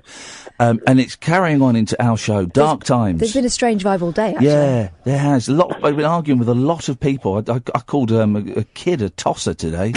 And a PR1CK. He just stopped in the middle of the road to check his phone, so I beeped him and he gave me the finger. I went, you look... I don't know whether that's a game, because I've had that done to me before, where they're crossing in front of you and then all of a sudden they start walking really slowly. No, it wasn't a game. He just was oblivious to the fact that life was going on around him and he wasn't the centre of it. Right. Roger! Evening, Ian. Evening, Roger. You're not the fictional Roger that Katia goes out with, are you? No, I'm not. No, that's Roger. I'm the Roger that sent a sweary tweet as response to your tweets earlier. Okay. The incident. Yes. What sweary one did you? Oh, you were effing angry. Yes, I was effing angry. And I sent them an apology for the swearing. These things happen. But yeah, I said don't feel I'm disabled, so don't feel silly about it. That's why I was absolutely furious. Yep. So I totally understand. Very, very nice emails have been exchanged, and I'm going to put forward tomorrow. I'm going to explain what I think their changes in their attitude should be, and who knows? Yeah. Maybe it'll happen. Maybe it'll work. Maybe it'll happen. Yeah. Well, away from the heavy stuff, I've been racking my brains over the third favourite band. Yeah, go on. I'll be surprised if anybody's heard of them. Go on. Savlonic. Who? Are they named after Savlon? Kinda, yes. They started as a comedy animated band, bit like Gorillaz, but on a smaller scale. Yeah. But their last album was the first serious piece of music that they've done, and it was absolutely brilliant. Yeah. I don't know whether you may have heard. You may have heard of the guy behind it. No, I bet I haven't. And I've heard of most things. This is the thing. I've heard of most things. You've heard of Badger, surely? No. Don't believe in them. Oh, not that again.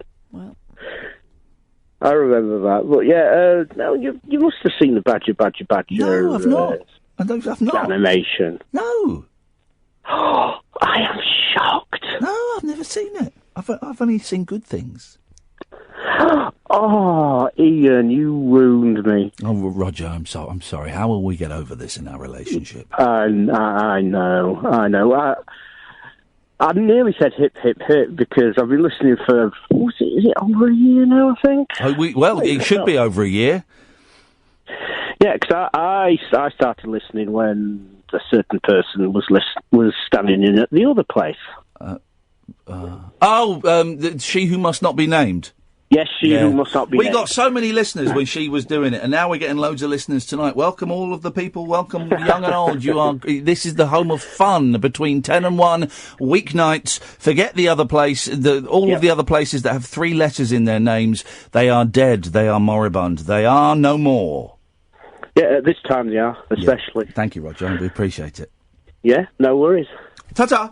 All right, ta-ta. Strange vibe. A lot of arguing with people on the way in. People just really bad pedestrianship. Really poor pedestrian skills today. And everyone was just like, this Kevin guy. This is your last shot, Kevin, before I block you. Yes, Kevin. Kevin? You see, I mean, that's it. Right, he's blocked. Actually, blocked now. There we go.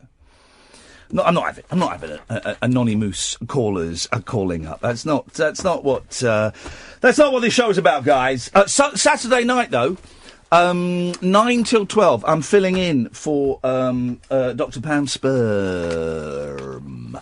9 till 12, and we're going to take calls straight to air. I'm going to stroll. I'm going to do no preparation whatsoever for the show. I'm going to stroll in at 5 minutes to 9. I'm going to sit down. We're going to open up the lines.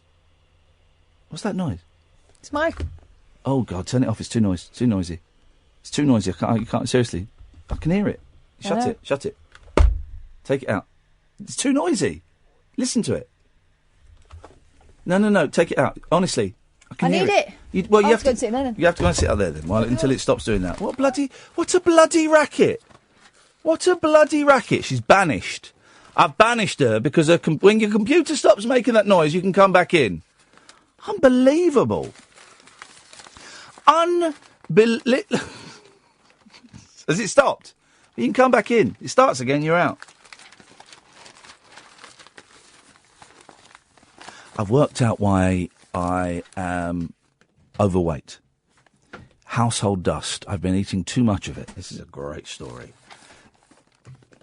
There are plenty of good reasons to keep the house tidy and clean. Name them.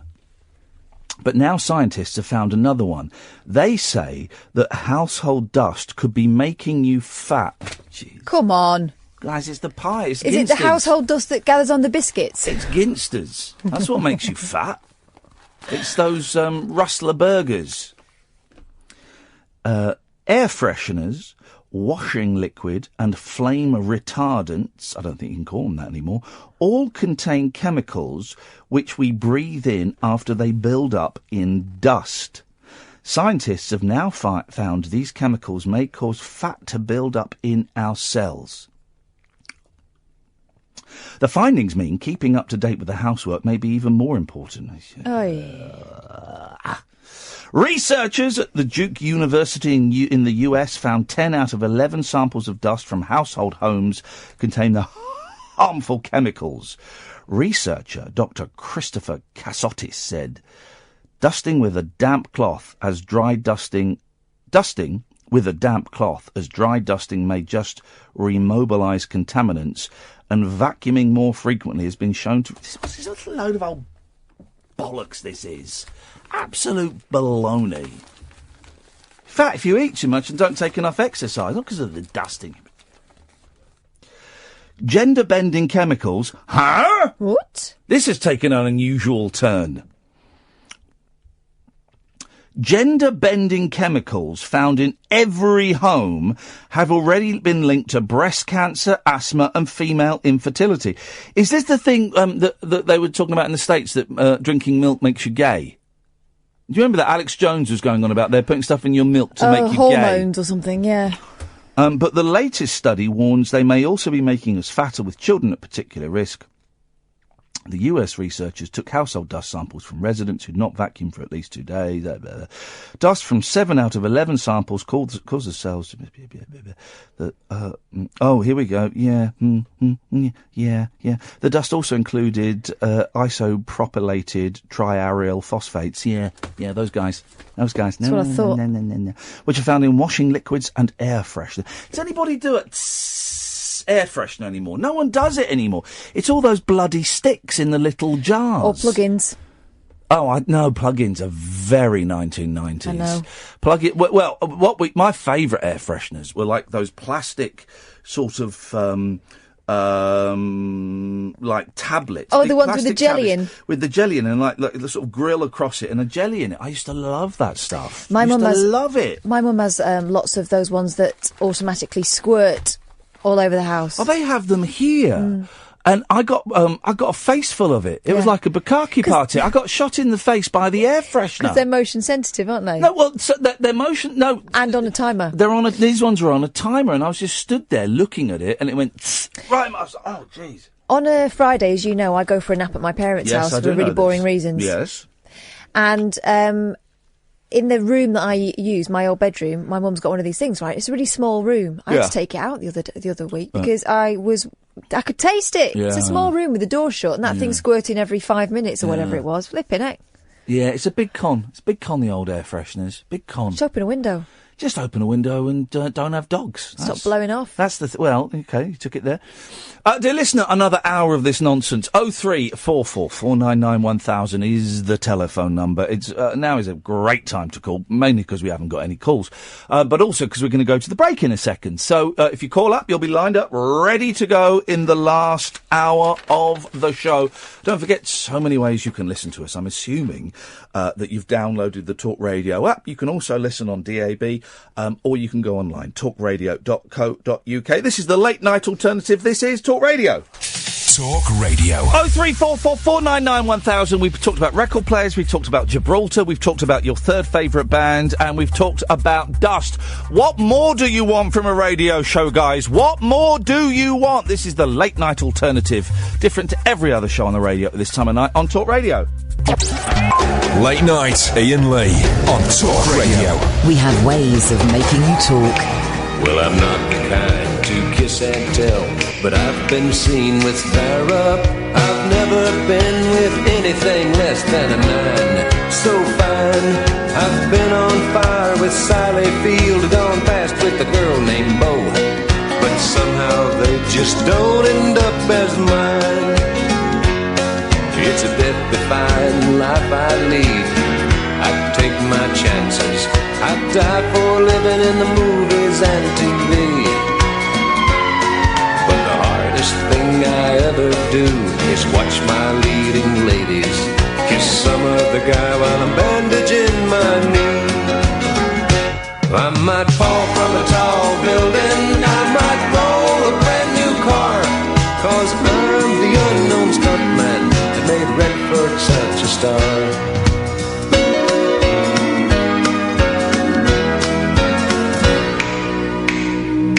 I've never spent much time in school, but I taught ladies plenty. It's true, I hire my body out for pay. Hey, I've gotten burned over Cheryl Teague's, blown up for Raquel Welch. But when I wind up in the hay, it's only hay. Hey, I might jump an open drawbridge or Tarzan from a vine, 'cause I'm the unknown stuntman that makes Eastwood look so fine.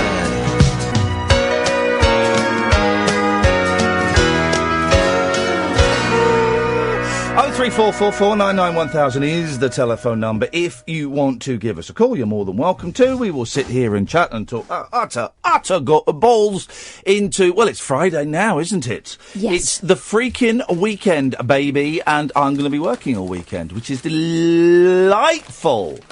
So tomorrow I've got the kids. I'm going to take the kids to see Mum, and then we'll leave Mum at the care home, and I will take the boys to see... Spider-Man. I know Spider-Man's dad because he's a kid. He's an English kid. Well, this is it. I saw Tom Holland. The trailer for Spider-Man. I saw a little sort of snippet of an interview. Yeah. He looks about 15. He's not much older than that. But I suppose Peter Parker was a kid, wasn't he? Yeah, I know his dad. His dad's Dominic Holland, who's a stand-up that's been around for years and years. I remember when I did stand-up briefly, 22 years ago. I remember doing a gig. There was a series of clubs in London called Big Fish, run by a young lady called Delphine, who gave me my second ever paid gig. They were compared by Stephen K. Amos.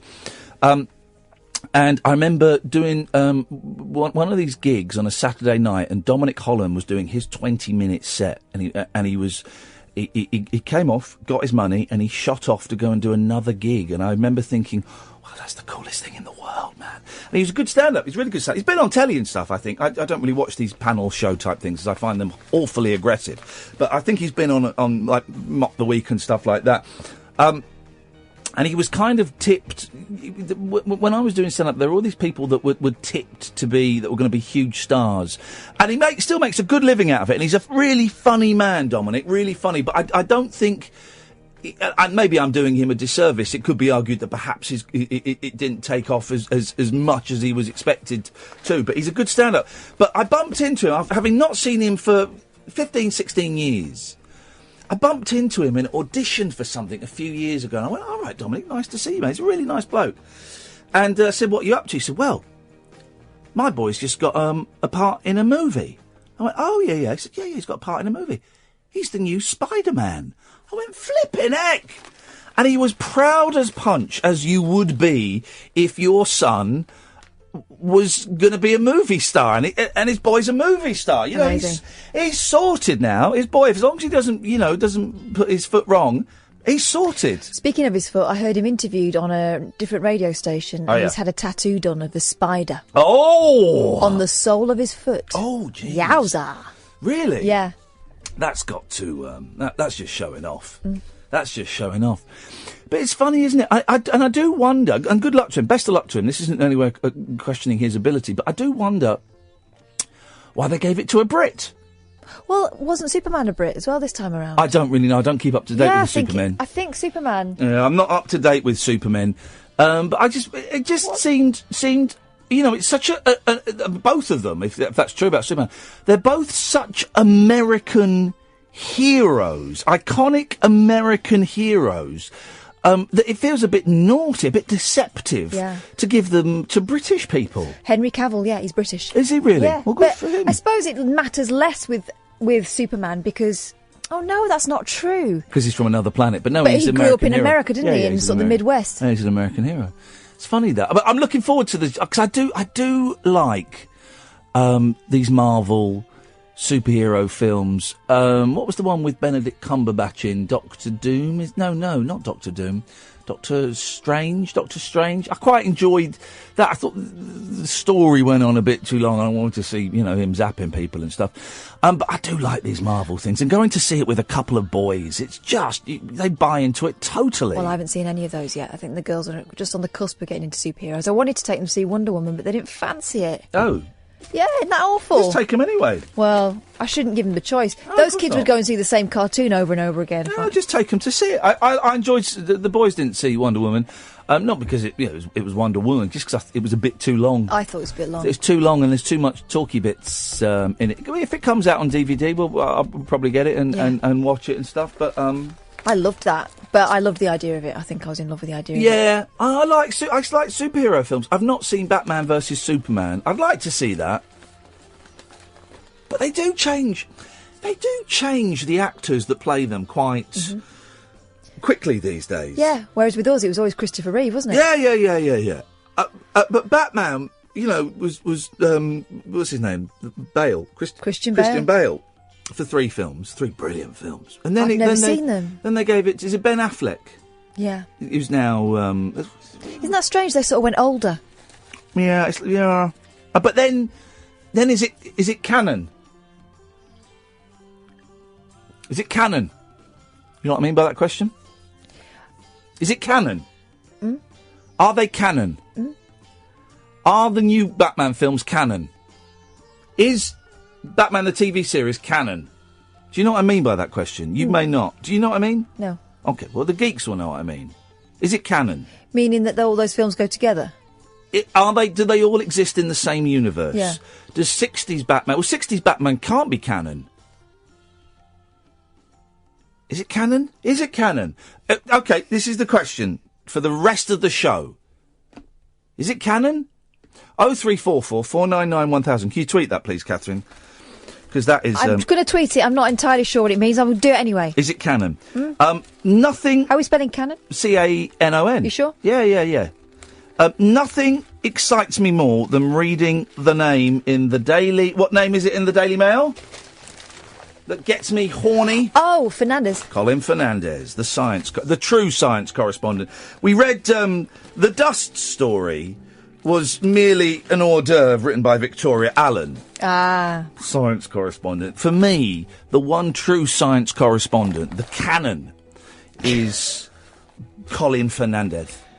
I love this. This is absolutely brilliant. The future is now, and it's brilliant. Listen to this.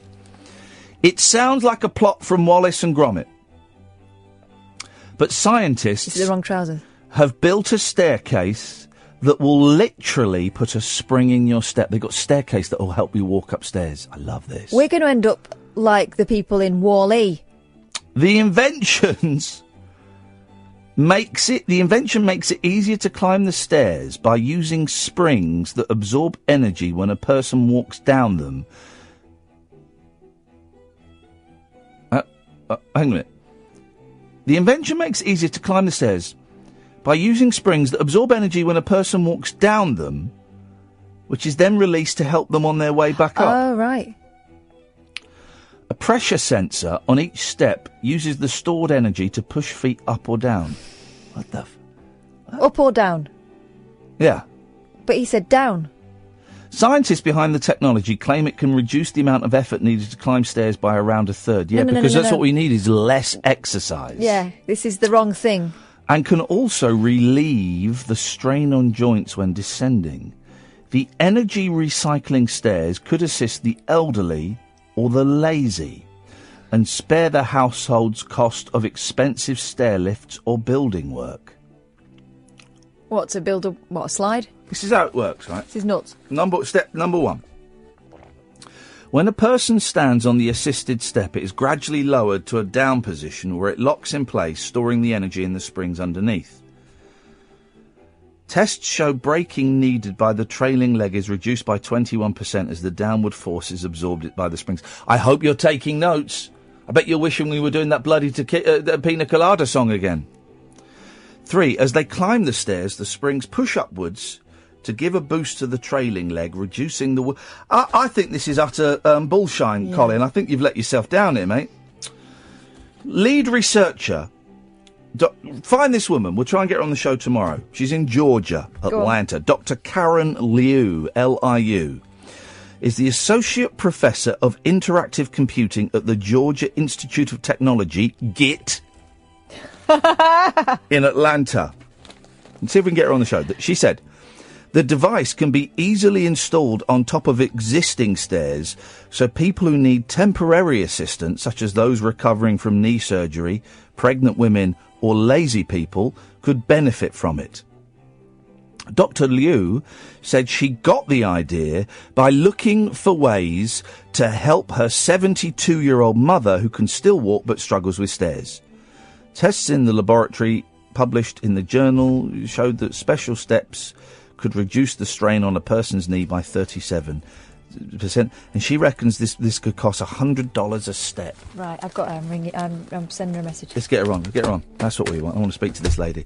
0344 499 1000 is the telephone number if you want to give us a call. The Late Night Alternative with Iain Lee on Talk Radio. The wild man of late night radio is back. Iain Lee on Talk Radio. We have ways of making you talk. Good evening, Cyril. Hi, Ian, yes. I don't believe that's your real name for a second. Well, why not? There's plenty of people called Cyril. I don't believe you are one of them. Well, I am. I don't believe it. Nevertheless. Ian, can you tell me about the stairs? Jesus. We'll continue. Yes. What would you like to know about the stairs, Cyril? Well, because I'm not very good on stairs, and how do you get them? Well, if you send me a cheque for £5,000, I will get them installed for you by the end of next week. What have you got in stairs? I see you as oak. They're carpeted. Carpeted oak? Or is it a stone? Sorry? Stone. Have you ever seen stairs being installed? They're always there before the house. No, they're not always. It's a remarkable sight. A few years ago, we lived in London. We bought a house and we got a loft conversion. So we got the loft converted into another... Or where do you store things then? Well, into another bedroom. And there were no stairs going up there. So we had to pick... we had to look at different designs of stairs, and then one day they brought the stairs into our house. It's an amazing thing to see, a flight of stairs, because the stairs are part of the house. They're stuck against the wall, these stairs weren't. These were fresh stairs, and they were installed, and were put in, and then they became part of the house. And only me and my wife would know that those stairs don't belong there. But how did they go before? Well, you had to go up through a ladder. Never. Really? Are you telling me the truth? Yes, I am, Cyril. Thanks so much for calling. That was poor. That was poor. Yeah, it's seeing a flight. You had to choose what stairs you wanted, at what shape you wanted, how the depth of each stair, so that would mean whether they were steeper or shallower. Very strange. Best stairs I've ever seen. Yeah. The ones in that Paddington film. I don't really remember. Yeah, no, they've got like a kind of windy staircase against this wall where they've drawn this picture of a big tree, and then during the course of the film, the tree starts to get flowers on it and stuff. Oh, it's beautiful. Oh. But the stairs were amazing. I would like to live in a house with interesting stairs. My stairs are boring. Our stairs are functional. I mean, I do like stairs that go up, across, and then up again. That's mine are just straight down. And the girls have fallen down the stairs so many times. I hate them. Oh, there's nothing the stairs, worse. Not the girls. There's nothing worse than coming down straight stairs, very, very near the top, the heel of your slipper slipping, and you fall down. Boom! And everyone's laughing. Because it's funny. But it's an half hurt. Everything just feels like it's been pushed up an inch. And my downstairs is open plan as well, so everyone sees it. When was the last time you fell down the stairs, Nigel? I never have. Shut up, man. You've never fallen down the stairs? Never fell down the stairs before. No, never. But I got knocked off my bike twice and broke both legs. Oh, blimey. Yeah, I've got metal in both legs since about 5 years ago now. Like Barry Sheen. Yeah, I'm all metal Mickey. Well, is Barry Sheen's dead, isn't he? Yeah, he did die. Is Eddie Kidd dead? Broken bones. I think he got Parkinson's disease or something like that, didn't he? Who's that? Barry Sheen. I don't know, but Eddie Kidd, I think, is still with us. Yep. Eddie Kidd stunt challenge. He had a very, very nasty accident, didn't he? Was good. He was a good sport, wasn't he?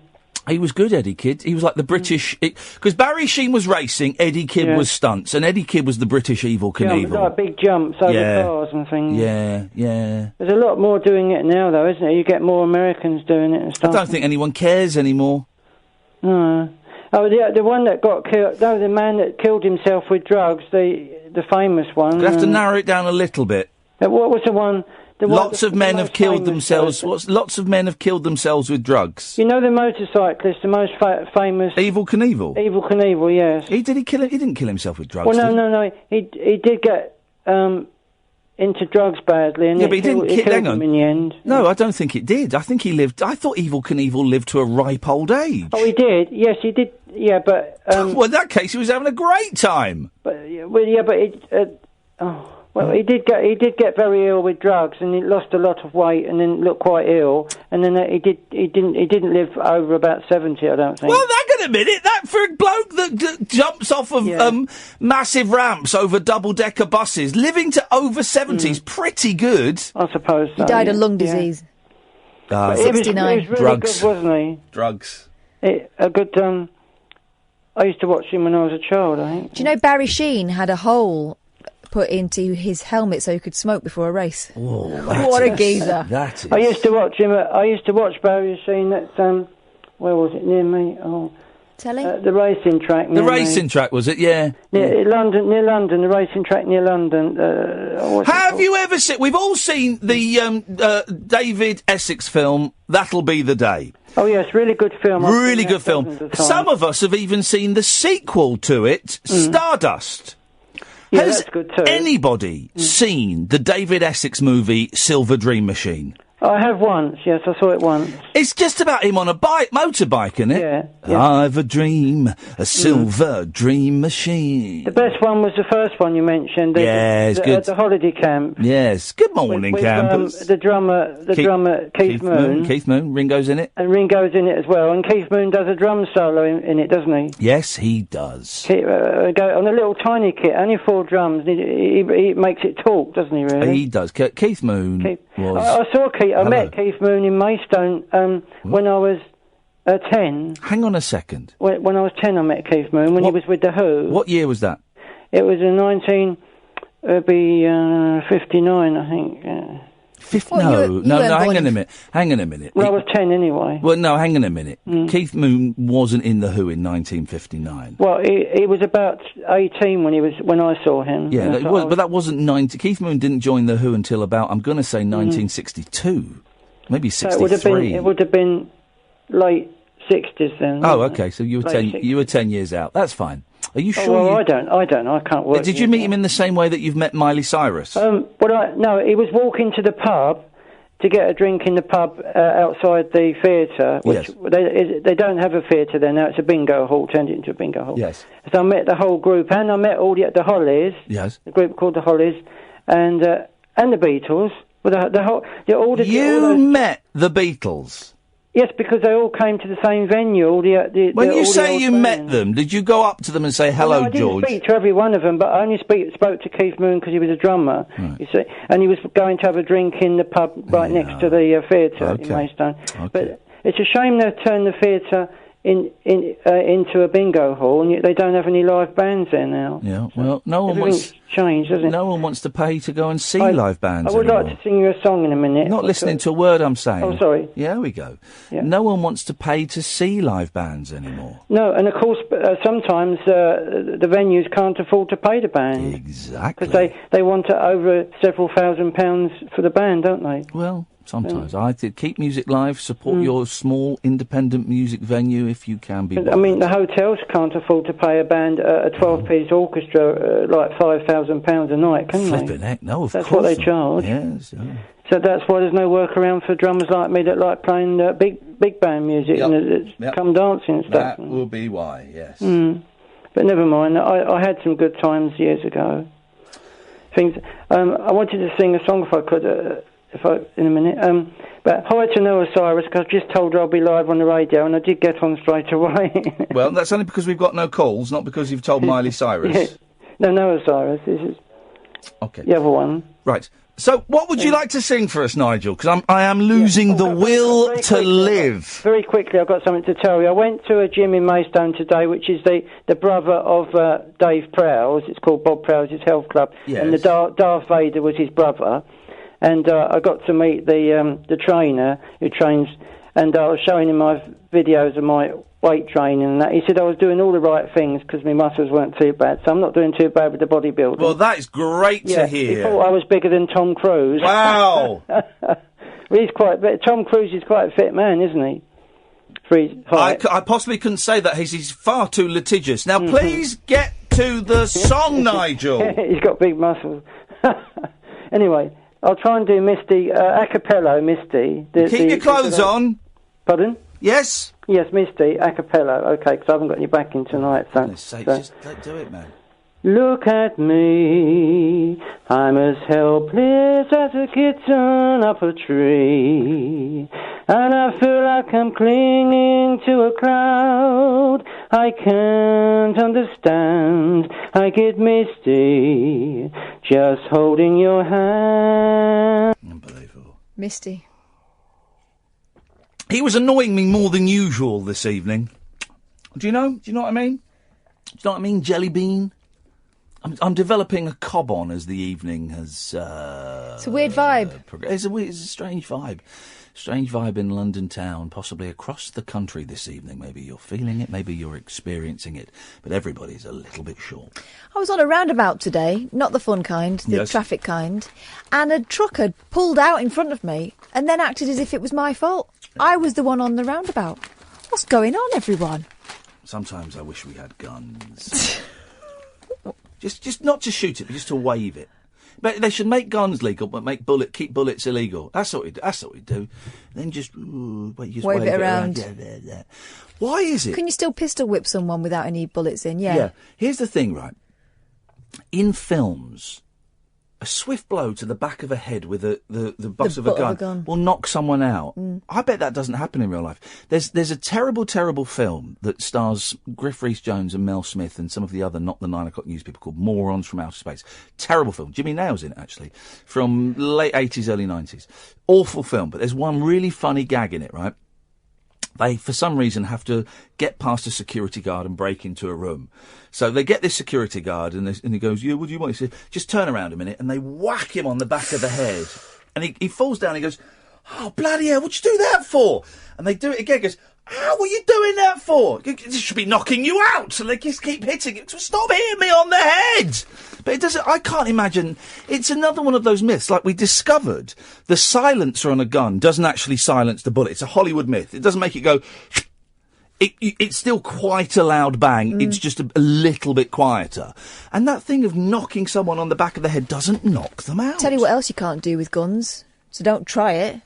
That thing where you've got a gun in each hand and you piang, piang, piang. You can't do that. You need to hold it steady. You won't be hitting anything on target if you do that. Well, there we go. I just... gun tips.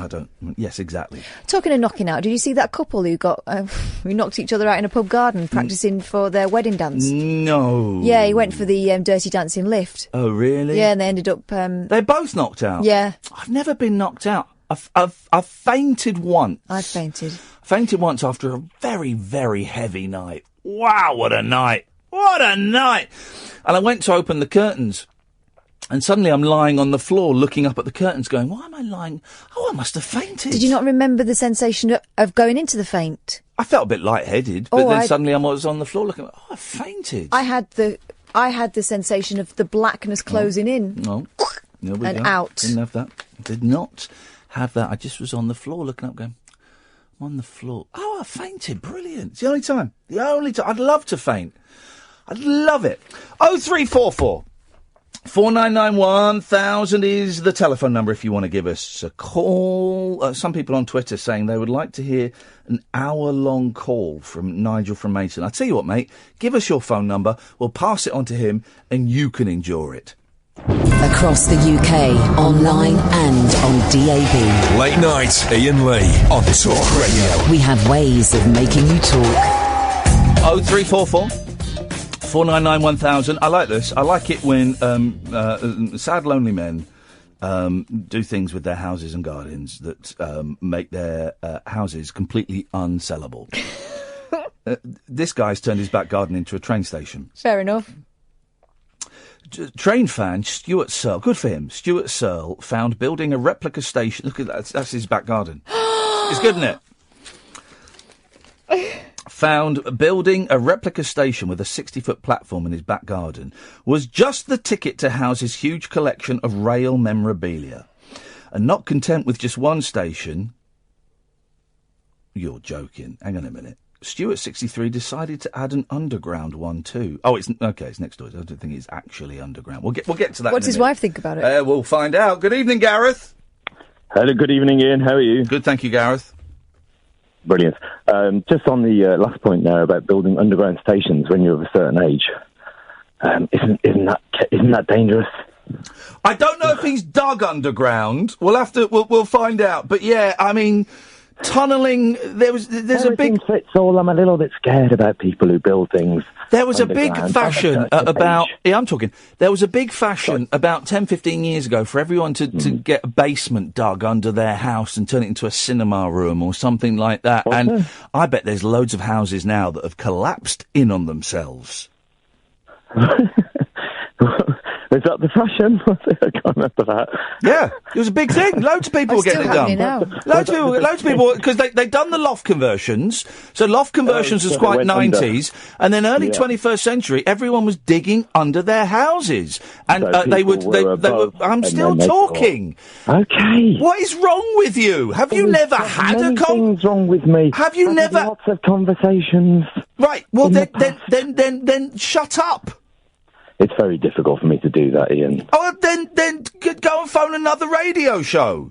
There are no other radio shows. Exactly. So if you want to be part of this one, shut up and let me speak. Please go ahead, caller. What have you called in for? There is literally nothing that I've called in for at all, apart. Okay, well then let's just make it easier for everyone. Good evening, Sam. Hi, Ian. How you doing? I'm good, thanks, Sam. What you got for us? Well, I've come in late in the day. I've come in about 10 minutes ago. Well done. I spent an evening with my girlfriend, and I caught you when you're on about everyone being short. And me and my girlfriend had never, ever had a proper argument, and tonight I was snapping at her for nothing. So I don't know if you've been discussing that earlier in the night, and I've missed something, but there's something going on. Obviously it's not my fault. Well, obviously not. But no, I've got into about 3 or 4 road rage incidents today with pedestrians. Catherine's had some similar experiences. The vibe between James Whale and Ash was very, very dark. I didn't really want to come in and sit in the studio because it was quite tense. And it seems to be that everyone's got a bit of a cobble. I wonder if it is as simple as the weather. What was your argument about, Sam? Do you remember? Well, first off, there is a weather thing, because I remember I needed to open the window. It was very stuffy.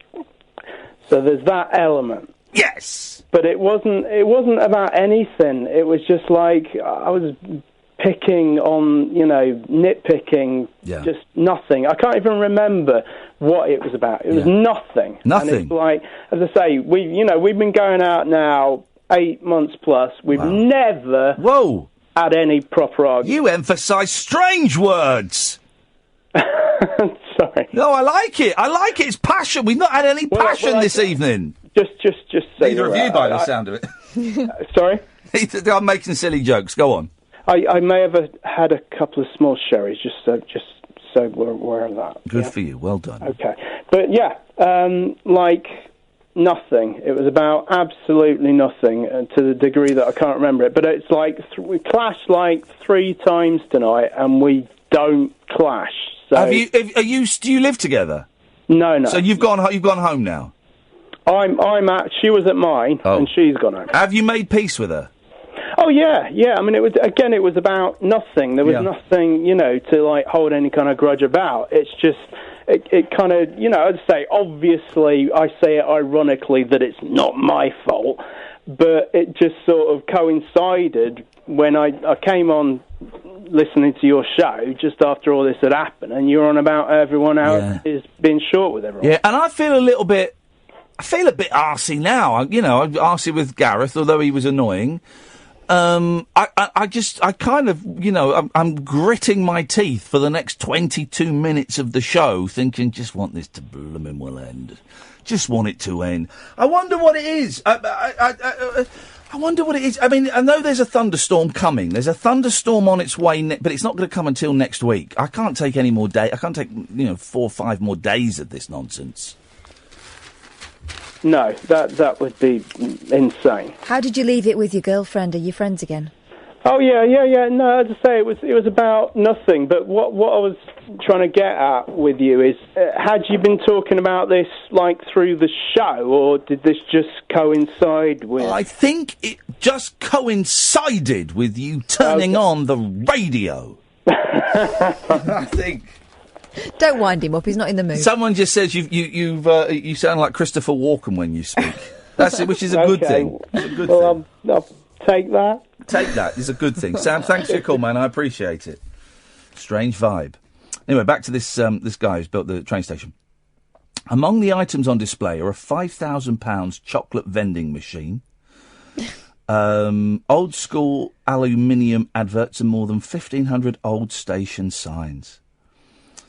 I wonder if he got some railway sleepers from a bloke called Buzz Beckers. There's a reference for the geeks, huh? You get that? You got that one, guys? Mr. Searle worked on railways for most of his life and has been buying memorabilia for almost 50 years. See, I can't knock this because I collect monkey stuff, and I've got a room full of monkey stuff. And the dream when the kids move out, then one of their rooms is going to be, if I'm still living there, is going to be turned into a music hall of fame. It's going to be turned into the Monkeys pad. I was going to say, would you like to turn it into their base? Oh, it'll be the Monkeys pad. Oh, totally. Totally. Mr. Searle, his growing collection meant he and his wife Dawn had to move house 3 times in order to store the items. He decided to build a replica train station to store and display his pieces. But when his collection of tube signs reached 105, he decided to create an adjoining London Underground station. This guy's he's a legend. He's a legend. And good for her as well. Her? Yeah, for understanding and going, yeah, go on. She's probably seeing another man while he's out. Keeping busy, isn't he? Yeah, no, I'm sure she's not. Mr. Searle of Hastings, East Sussex said, I've never worked... can we get this guy on the show tomorrow as well? I like this. Stuart Searle. Stuart, S-T-U-A, Searle, S-E-A-R-L-E. I like this. This is a nice story, and I hats off to him. Mr. Searle of Hastings, East Sussex said, I've never worked out how much I've spent on everything. I don't want to. I'd frighten myself. Oh, brother, I'm there with you. Oh, man. I can't add up my stuff. I bought one single that cost $600 and an album that cost $600. I don't even want to start adding up everything else. There's no longer a limit to how much I'll spend. The most I've ever spent is $5,000 on a chocolate machine, but I've never put chocolate in it. What? The most expensive part was definitely bringing everything together and building the stations. Here we go. Here are some stats, guys. Listen to this. This is in this bloke's back garden. The railway station is 60 feet of platform with an adjoining 30-foot refreshment room. Just behind that is the underground station, which is 50 feet long, with the first 20 feet being curved, tiled walls to mimic those of the London Underground station. He added, it all started because I wanted somewhere to house my collection. It only felt right to make a railway station. I started collecting when I was 14. I can never imagine myself stopping. Oh, look at this. He won't stop there. He also now plans to build a cinema for his large collection of film posters. I love that. That is absolutely brilliant. If he can afford to do it, it's no one else's business. 10 years ago, I would have laughed at him for being a sad case, and now I'm going, well done you, mate. In a miserable, crappy world where everyone's mean and snarky, this is fantastic. And also, it looks brilliant. It doesn't look like some pony thing that he's just knocked up over a couple of weekends with his mate. It's built out of bricks. It's proper. It's absolutely proper. I love that. Let's see if we can get him on the show tomorrow, because I'd love to talk to him. I think that's genius. Dear listener, another 15 minutes or so of the show. Why don't you give us a call? 0344 499 1000, the late night alternative on Talk Radio. Late night, Iain Lee on Talk Radio. We have ways of making you talk. David Babcock, you've made a terrible mistake by befriending him on Twitter, Facebook, because he's just going to send you sexually charged private messages. Well, right now he's saying we're best friends, and he sent me a gif of a man and a woman sucking out the same bottle. Yeah, there we go. And so I wrote back, good night, David. And he's written back, good night, Kathleen. Hey. 0344 499 1000 is the telephone number if you want to give us a call. The Late Night Alternative with me, Iain Lee, her, Catherine Boyle. Sam is on the other side of the glass, taking your phone calls. It is a phone-in show, sadly, unlike any other phone-in show in the country, in the world. And I say sadly because I would love it. I would love to be able to, after this, switch on the radio and listen to a show like this. I can't. I get to listen to the two mics, which is great. I love them. I think they're very funny, and I like hearing them shout at each other. Although last night I tried to... I tell you what, I finished it now. The last 5 hours of that Elvis Costello audiobook. It's a slog. I really enjoyed it. But the last 5 hours, he really does disappear up his old jacksie. It's all about him and Burt Bacharach and also his boring TV show that he hosted. When I first hosted Spectacle, it was the executive producers was Elton John and David Furnish. I couldn't have asked for more generous producers. And in fact, Sir Elton John was my first guest on the show. You sound like Brian Pern. That's what he sounds like, though, isn't it? It's not a bad Elvis Costello impression. But the last 5 hours, flipping, there's a great bit. There was a great bit, actually, when he's talking about his dad dying, and he chokes up. He chokes up in the reading, talking about his dad dying. But then it just goes on about Burt Bacharach and Grammys and his boring TV show that was boring. And the first guest was Sir Elton John, and I couldn't have asked for a more generous guest. My team and I wrote down some questions, and Elton answered them. It was a really great experience for me, but although I was not well trained in the ways... It also says... This is an actual phrase from the book. Although I was not well trained in the ways of television presentation, I think I made a pretty good stab at it. So it's like that, doesn't he? It's really pompous. Really pompous. But, I mean, I enjoyed it up until the last 5 hours. So, the first 13 hours was a gas. The last 5 hours, taking us up to 18 hours, was hard work. Right, and I was listening to the Carrie Fisher Princess Diarist, right? Brilliant, beautifully done, warm, witty, everything you would hope it would be when it was read by her. Halfway through, she says... And now here are the diaries that I wrote during Star Wars when she was having this affair with Harrison Ford, which is basically what the whole first half about it is about. This 19-year-old having an affair with Harrison Ford and smoking a lot of weed. There we go. And it's evident by her diary entries. I mean, I'm going to be honest, I gave up. It was her daughter reading it, so it's not her voice. Yeah. And a lot of it's poetry, like really crappy. I hate poetry. Oy. So I gave it probably about 2 hours. Unless it's by Rupert Holmes, I'm not interested in it. And I bailed. Rupert Holmes. Tomorrow, remind me we're doing this tomorrow. We're going to have a phone-in vote. Should we ban Paul from Stoke Poges? Oh, why? Because he sent an email. No! He's been sending emails all evening, and I've not opened them. Paul! And this one I've opened. I've had a conversation with Paul, and he gets it, and I said, he doesn't. Don't. I said, don't. So tomorrow night's show, shall I read it? Go on. Sorry, Ian, I have to speak again. You idiot, Ian. You ask for callers all the time. And when people phone in and you put people on air, you do not let anyone finish a sentence. You, Ian, have to butt in and talk over everyone. Like what you have to say is God's truth. Let the callers speak and you shut up for 2 minutes. How's your radio show going, Paul? Oh, I'm sorry, you don't have one. So tomorrow night, this is straight, right? We're doing it, because we are doing it. Do we ban Paul from Stoke Poges? That is tomorrow night's show, and I'll go wherever way it goes. I'll go, because I know that some people. I know that Bob Mortimer listens. Talk about Bob, and Bob really likes Paul from Stoke Poges. But I know a lot. But of people... he doesn't have to read his emails. No, I know. I don't. It just really annoys me every time. He sent loads of emails all night. I've got no idea what they've said.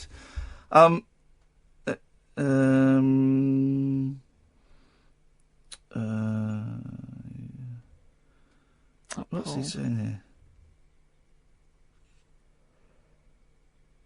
No, I don't know. Anyway, Paul, you're an arse, mate. You're an absolute bellend. Let's go to John. Evening, John. How you doing? I'm all right, thanks, mate. What you got for us? I missed the first 20 minutes of the show. Last night's show was brilliant. Thank you very much indeed. Absolutely superb, and I thought I'd missed the ending of your Pina Colada. Do you like pina coladas? It's one of my favourite songs. Do you like the drink? Not really. Oh, well, you should. It is a delicious booze.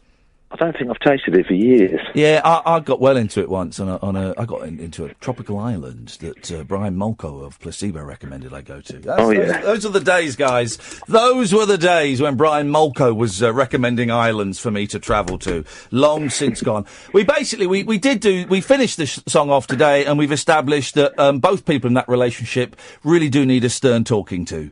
So what was it at the beginning of the show? Yeah, you missed it. Go and listen again. Minutes. Go and listen again, and you'll hear it. I think you'll find the resolution satisfactory. Yes. I was wondering, how you finished it. What do you? We established that both the man and the woman were idiots, and that that relationship probably didn't last longer than that bunk up they had in the Cape. And while it's very easy to pin all the blame on him because he answered it, she was the one that started it by putting the advert out in the first place. Yes. I thought it was a happy ending. Well, there was in that sense, but there wasn't in the traditional sense. We don't think they lived happily ever after. But here's the thing: in August, the composer and the singer of that song, Rupert Holmes, is coming on this show, so we can ask him what happened to that couple afterwards. Oh, brilliant! That's what he's never done anything else, has he? Well, he has. That was it. No, the thing is, he has. He's written for movies, music for movies. He's written for TV. He's the guy. Honestly, he's written musicals. Yeah, he's written musicals. That song is like an albatross around his neck. It bought him houses and brought him fame, but it's the thing that everyone remembers. But he's done loads, actually. The reason he can't come on is that he's in his 70s now and he's still working to deadlines. Yeah, it's incredible. Well, I'd heard that song loads of times. I'd seen him sing it, obviously on telly. Always thought it was a really cheesy song. And then a few years ago, I remember I hired a car, and it's much better than my old banger. You know, you get in the car and it's got a really good sounding stereo and everything like that. And that song's come on, and for the first time ever in my life, I actually listened to all the words. Yeah. And I'd get to the ending, and then the DJ just kept quiet for a little while, and he said, "Never before has so much been said in 3 minutes." That's so true. Profound, man. And when we're over at parties and people are trying to put on records and putting all stuff on, I'll always stick down and say, "Just listen to this song." What are you putting this crap on for? John, No, listen to it. It's brilliant. Oh, mate, I'm so glad. Well, yesterday's show is retrospectively dedicated to you. Ah, thank you. You own yesterday's show. Do with it what you want, John, but it belongs to you, buddy. Okay? I was going to ring in, but you had your two sort of famous callers in there. With David, each other, and I just thought, I've got no chance. David Babcock babbling on about rubbish. Yeah. He annoys the hell out of me, that guy. He's a lunatic. I beg your pardon. Now he started hang on a stalking minute. Sam, have you put him through? Babcock? Yes. Oh, flipping it, mate. Sam, you've got to tell me when you're putting callers through. That is unfair, man. Who's annoying? John was saying that you're annoying, David. Who's the flipping ex-John? Is that John laughing like a hyena? It is, yeah. How you doing? Yes, well, I was all right, but I'm a bit jackaled up now. I didn't say you was annoying. Well, I said you were famous. I am famous in Maltby for all the wrong reasons. The wrong ways. Yep. That's it. Oh, don't do this again, Ian. I've got something actually to say. Well, I'll let you go. I'll work in the morning. Yes, because then it'll just be me spotlight dancing. See you later. Good night, John. Sweet dreams. Cheers, mate. Oh, Christ. No. I didn't ask for this. Ian, I'll start swearing. Balls.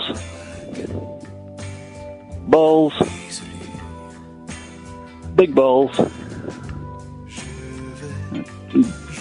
Pair of boobs.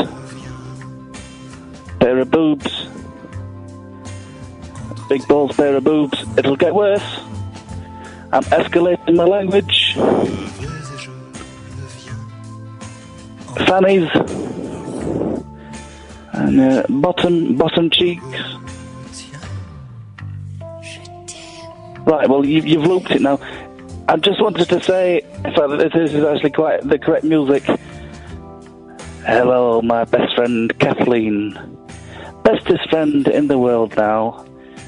Seen as though we are friends on Facebook and we are chatting away like old timers on a beach. Who's singing? Are you singing along there, Kathleen? Is it? What a lovely voice you have. Utterly delightful. Hitting all the right notes. I never knew you spoke French. What a romantic evening is it? No. I strictly want to be platonic friends, actually. No, I don't want any of this, actually, Kathleen. No, stop it. That's disappointing. Yeah, that's a shame. Right. Are you there? Yes. I just wanted to say how wonderful it is to finally be friends with both you two on Facebook, and you're the best friends I've ever had. I'm going to cut you off now because you're weird. And I'm going to block you. Good night. Let's go to Kyle. Good evening, Kyle. Evening, boss. You all right? I'm all right, thank you. Although I've got a bit of a cob on. Everyone's got a bit of a cob on. There's something going on. I wonder if the government are testing some new spray. Maybe this is ISIS or Putin's work. We just don't know. But everyone's got a cob on. Well, when I used to work, I can say this now. No, I no longer work for them. What, ISIS? Prison. No, ISIS. You still work for those guys. This is a previous job that you left to join ISIS. You don't leave ISIS. Yes, I still work for ISIS. No, please don't broadcast that. No. But no, they were talking about, we had a vicar. Yeah. Priest, whatever. And he, because it was female prison, and he talked about the season. This sounds like the thinking to what is it? The tide, changing the tides of the sea. Oh, Fools and Horses. Yeah. But no, apparently it was a known thing that, and I'm not being sexist, please. But he used to talk about how the women would kick off more when it was something to do with the tides. What time? What, like 7:15? Well, I would imagine it was. I don't know, but it was very bizarre. Surely it would come in waves. Are you? Hang on a minute. So, what are you saying? What, that they would all kick off when the tide came in? The tide came in. Well, it was. Or are you talking about periods? I'm talking about periods. Yeah. Say periods. The Crimson Tide. Say period. Oh no, no! Don't. That leaves it. That jokes like that leave a terrible taste in my mouth. Stop it. Kyle, say periods. Periods. Say periods again. Periods. Shout it. Periods. Well, I don't want to shout it. No, I don't really. It's disgusting. It's not disgusting, it's nature. Wish they'd keep it to themselves, banging on about their blooming periods all the blooming time. Cass is right, it's perfect natural. But no, there was the vicar who used to work with us, said it was... What's the vicar doing knowing about lady prisoners' periods? Yes. Confession, they'd come and confess, because it must be a sin being on a period, isn't it? Should be, it's disgusting. It's the curse, isn't it? Yeah, it is. It's Eve's fault. It really is. That's an unusual thing to phone in with, but I'm glad you did. I've got a cob on, Kyle. For no reason, I've got a cob on.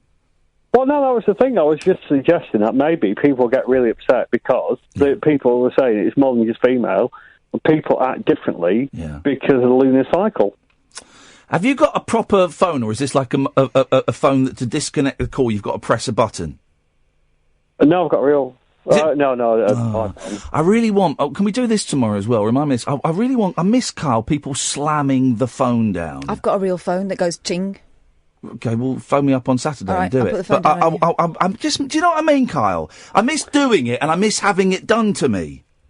Well, I suspect you're going to do it to me shortly. Well, no, I can't, but I can't, I haven't got the, I can cut you off and there might be a little sort of blip, but that'll be it. There's no, I can't go, up yours, Kyle, ka-ching, and slam it down, and you wouldn't hear the slamming, I wouldn't get the satisfaction of the slamming, and likewise, if you were to hang up on me now, what you would do is you go, get stuffed in, and you'd take the phone away, put it in front of you, get your finger and go, that one, and you'd press a button.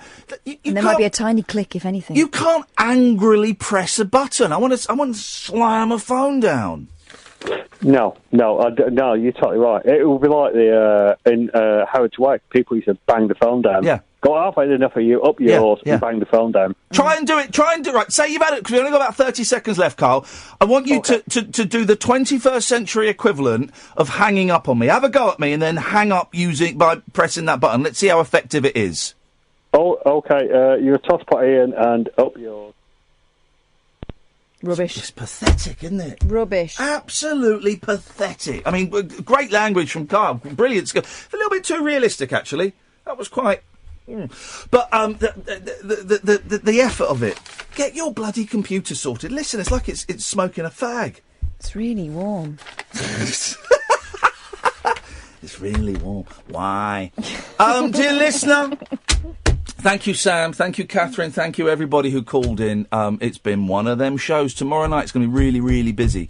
We're going to vote on Paul from Stoke Poge's future, and we're going to talk about hanging up on people. Ta-ta!